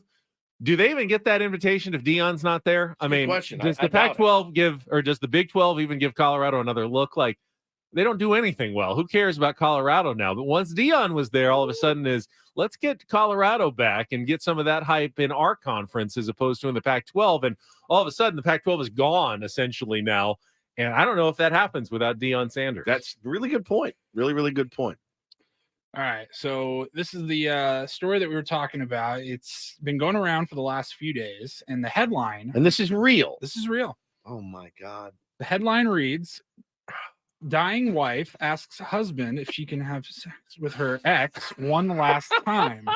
By the way, you said this is real. I forgot to mention earlier, Real or Fake is brought to you by Home Turf. Save time and water with pet-friendly, always green grass, and get a free consultation by calling the team at Home Turf at 888-4SD-TURF or go to sdhometurf.com. Now, you're saying this is a real story. It's a real story. The man submitted his situation on Reddit. He said, let's see, my wife has a terminal disease. She's projected to live at most 9 months. Okay. I'm, of course, destroyed. We've been together for a decade. I don't remember life without her, and I don't know what I'm going to do when she's gone. But doing my best to make the last days of her life good and grant whatever wish I can. The doctors said that she was likely to need a wheelchair in 4 to 5 months, and then by 8 months, she'll be bedridden for the last few weeks. Horrifically sad. It's awful. It's the worst. Recently, she sat me down and told me that one of the last things she wanted to do was have sex with her previous partner. Say relations, Paulie. Hey, I don't want to get in trouble by Adam. I know. That's what I'm telling you. Say relations. I, of course, was shocked when I asked why the F she wants that. So basically, she thinks that the most physical, compatible, satisfying lover was this guy. She gave a whole monologue about how relations sometimes it's just physical and how emotionally fulfilling relations is with me, but it was BS to get to that point. I'm left with this. So bad, dude. Deny my wife who is dying a wish for my own ego, or let her go do that. I'm honestly so pissed off and betrayed that she asked this of me. I feel like I'm put in a position here. I have to say yes because she's dying. I know what I want to say, but I don't know if that's does right. the ex-guy have a say in this as well? He's just like, whoa. I'm happily married. I don't want to do this. I mean, usually like Make-A-Wish Foundation is, I want to go to Disneyland or something. I'd like to meet Fernando Tatis Jr. It's so... He's in the most no-win situation. You're in a no-win because then one of your last memories is going to be of that. And you already are, and if you do let her do it, that's one of your last memories of, oh, cool. Hope you enjoyed it. I hate to and then if you say no, you're a monster for not letting her do what she wants to say do. that a woman who is facing a terminal illness, who has a dying wish, is in the wrong. But I think this is a bad ask. This is a bad ask. Really bad ask. Not that I condone this. Like maybe Shouldn't she have just maybe done you it just and not rise say above and you it? go, you know what? It would have been nice, but I can keep this to myself. And I'll keep it to myself. I don't need to exit this world with that request hanging out there. Or just do it secretly. Yeah, without if he telling her. doesn't know, it's not going to hurt him. What you don't know doesn't hurt That's you. exactly right. I mean, I'm not going to ever tell. I'm going to be gone. So Yeah, if he doesn't say anything, we're good. 100%. I saw this story pop. I go, God. oh, This makes my stomach churn. God. Man, put yourself in the shoes. What do you say? I guess. Well, what would happen if, like, let's say you were the ex? I was the ex. Yeah, right now, and that actually makes a lot of sense. one of get your that phone call. ex-girlfriends, the phone call comes. And Oh, I got to run it by Hannah? Yeah, the dying wish. Babe, do you mind if I'm going to meet an old friend for coffee? And she just really liked how I was in the sack. So I'm doing this I'm trying to be generous here. Altruistic. I'm trying to be kind. If she needed money, I would give her money. That's not what she wants, though. She wants my sweet loving. I wonder if. Like, how is your reaction? Not just like, are you effing kidding me? Jeffrey, he said people cheat on their spouses if they have a terminal illness. We're suggesting that. No, I'm just saying she wants to cheat anyway, right? She said, I want to cheat on you. Now this guy unambiguously. If I'm in his shoes, I'd rather not know. I would rather not know than be like, okay, go ahead, like have a ball. And then what am I going to think of her, my soulmate for the last 10 years? Right. That's already going to be a terrible thing. Right. She asked me, why am I the bad guy for saying, you know what, if you just would have done it and I wouldn't have known about it, I wouldn't have known. What I don't know won't hurt me.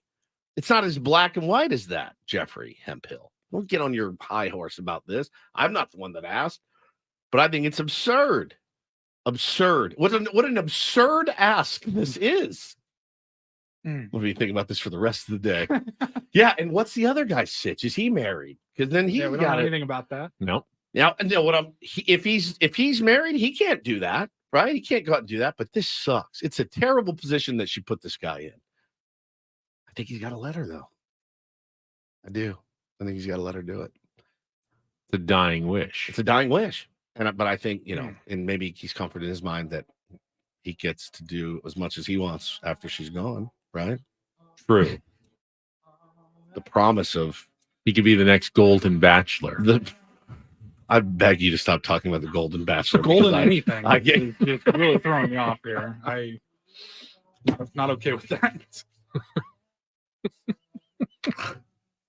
Shall we not awkwardly move on to Annie Heilbrunn in our next segment? You ask her to chime in on all of these stories? I'm not going to. I'll tell you that. There is no. I hope to God she's not listening. She is. Beloved. Sure she is. Oh, I hope she's not. I'm sorry, Annie. Oh, I hate Annie that. Heilbrunn. Talking I hate Padres that story. baseball. Why would you do that story? Our last segment. Oh, first though, it's time to give away some Padres tickets.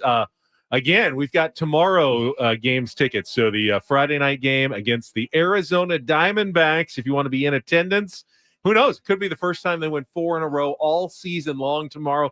You could be there. Just be the fourth caller right now at 833-288-0973. Fourth caller wins 833-288-0973. Get more tickets to the rest of this 10-game homestand by going to Padres.com. They are available. Not everyone is sold out. Yesterday's was, but there are some game tickets remaining at Padres.com/tickets. And we're back with Annie next on 97.3 The Fan.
This hour 97.3 The Fan is brought to you by Cars.com. Whether you're looking for the perfect summer road trip car or something you can zip around in, visit Cars.com today. They have over 2 million cars.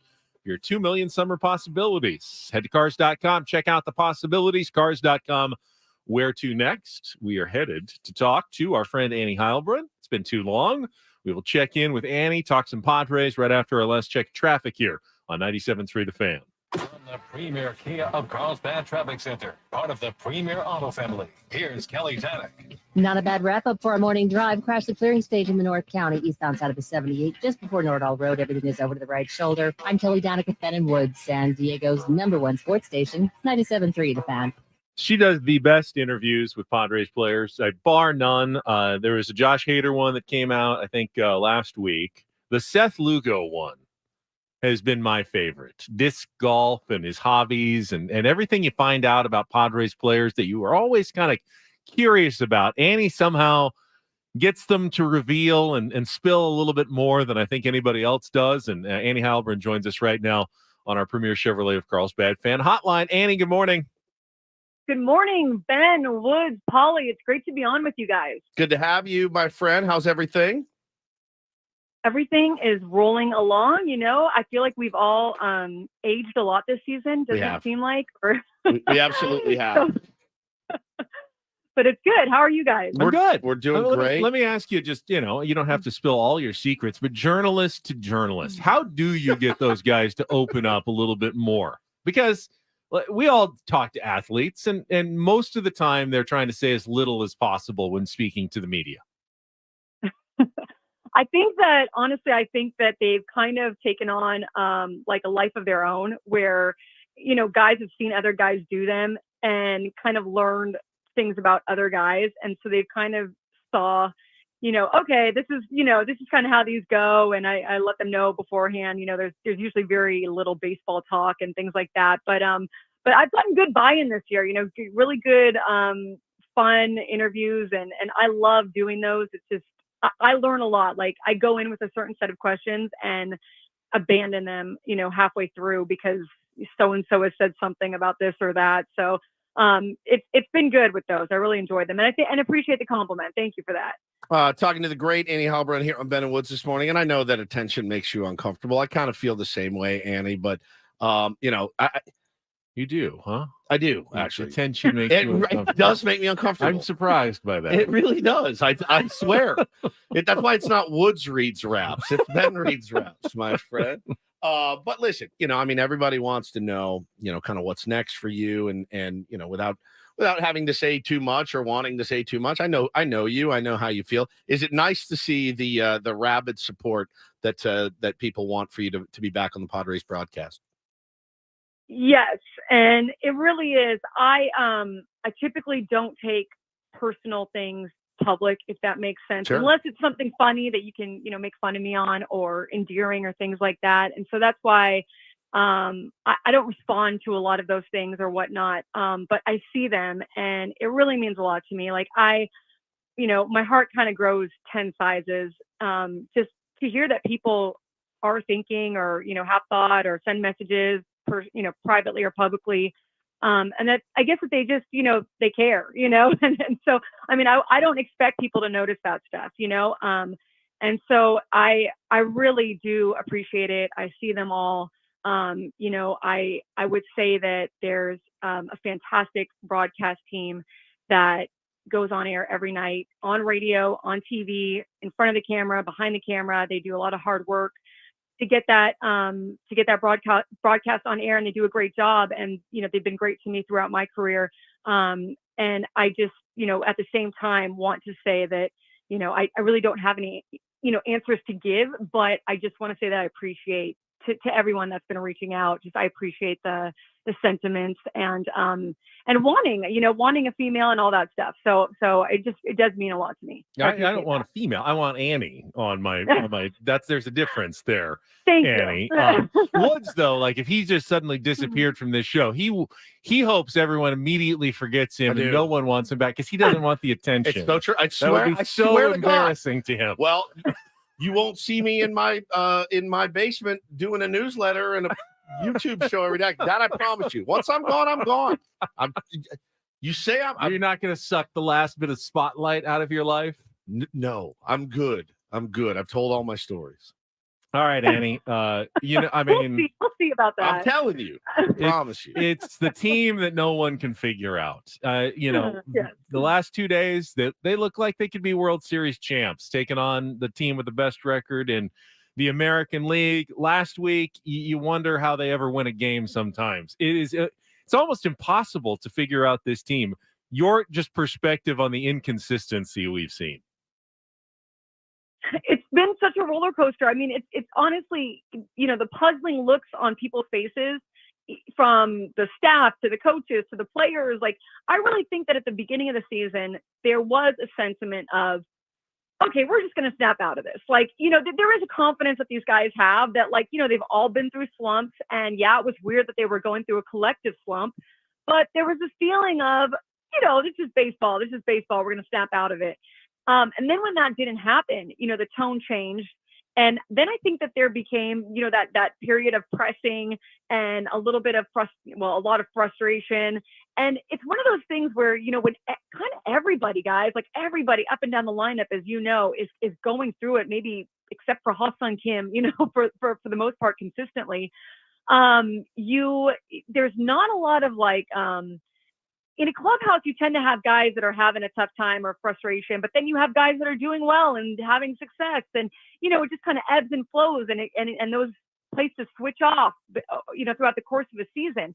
But when you're all going through it, there did become what I think, and I think players might disagree, but it seemed like a collective funk. It just seemed like they were trying not to buy into, oh, here we go again, but at the same time, just that's human nature. Sometimes you start to sort of buy into that, even if you're telling yourself you're not. But they were really fighting against that. At the same time, I think that it really is like a little bit of the roster just being new. You have a lot of new guys in there who are trying to figure out their place. There isn't what I think, it isn't like 2015 where there is, there's like chaos and, ego and blah, blah, blah. But there are guys that they all have a certain amount of ego, a healthy, sense of ego. And they all kind of have, their position kind of in a clubhouse. And I don't think when you get a lot of new guys in, especially, like, they are also trying to figure out like what the other guy's position is in the clubhouse and not to overstep. And then those guys are having bad years, and so there really wasn't a role there. The roles were very kind of mixed, and there was a sense of like trying to feel people out, I think. I don't think it's a whole thing where they don't like each other and all that stuff. I think that, I always say a locker room or a clubhouse is a petri dish. It's, you have guys that probably wouldn't hang out outside of baseball, but that's very common. They're not all best friends, they don't all go out and things like that, but they do try to do the team dinners and some team activities. And you just have friendships form between some that are closer than others, which is just very natural.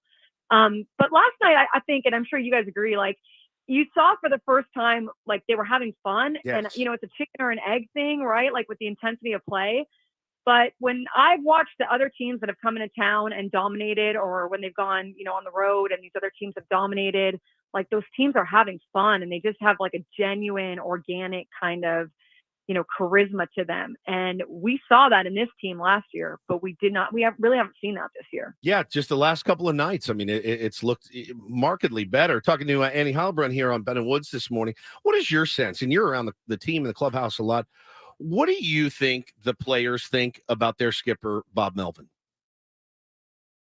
I really think that the players respect Bob Melvin. I mean, I really think that the players like Bob Melvin. What I think happens is, when you start losing, or you start getting into these collective funks or slumps, sometimes it can be easier than others times to sort of, hear stuff and question stuff. And, whether it's chatter on the outside or chatter on the inside or people pointing fingers or this and that.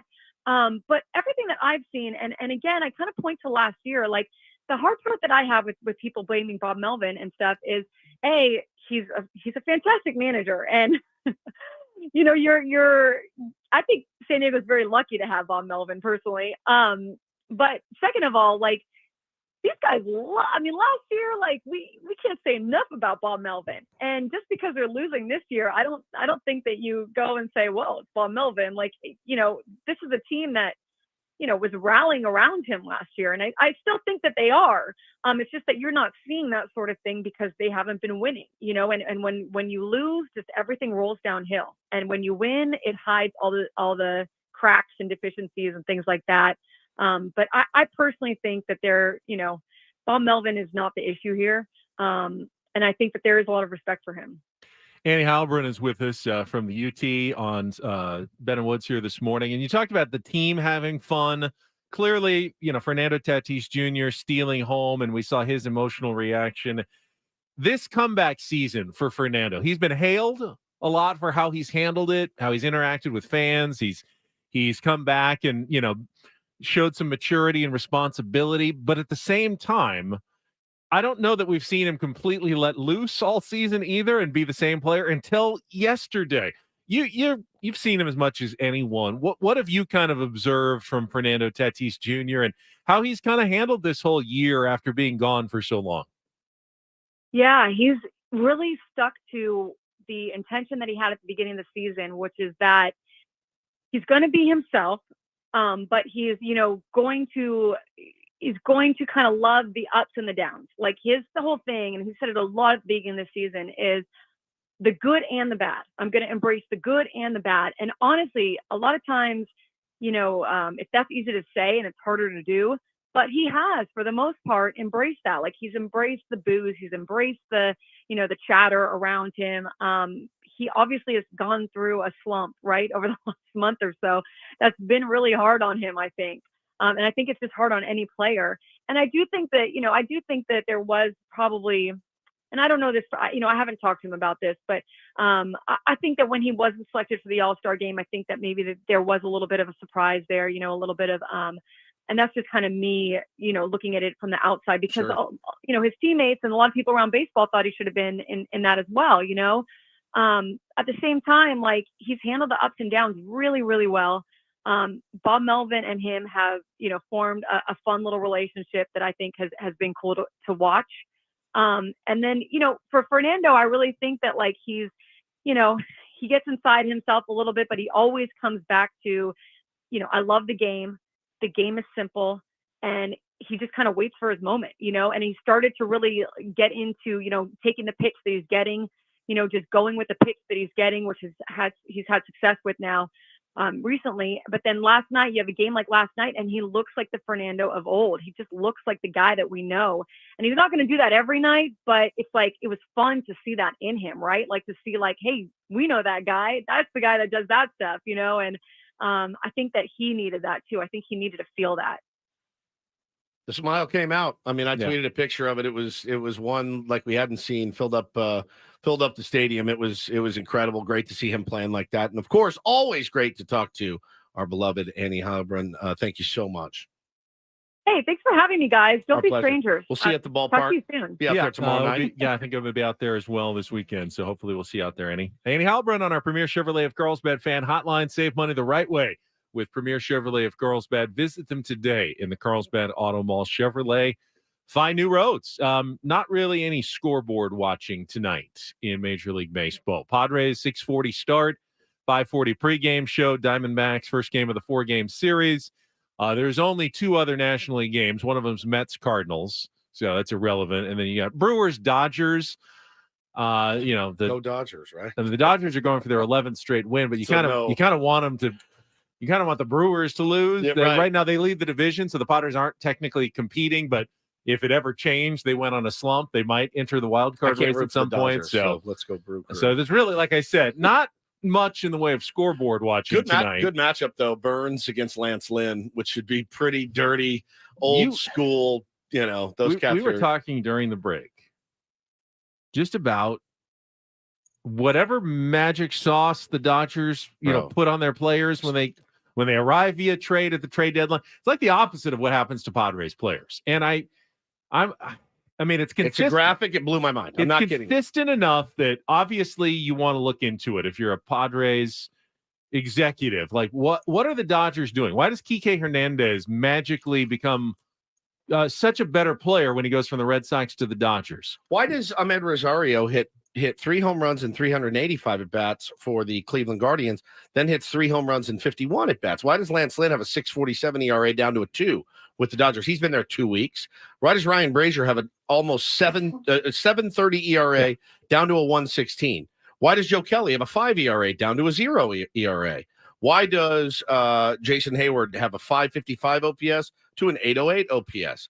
Why did JD Martinez have 9 more home runs in 200 fewer at bats? There's nothing that we know about the Dodgers that makes that happen. So unless they're hiding like some real secret advantage they have over every other team, which maybe they are, but they don't talk about it. Like, oh, here's what we do. The second they arrive, how do they get the we buy-in? put them in this machine, and all of a sudden, when they come back out, they're twice the player they were before. Dude, here's the thing too. Like, I'll believe it.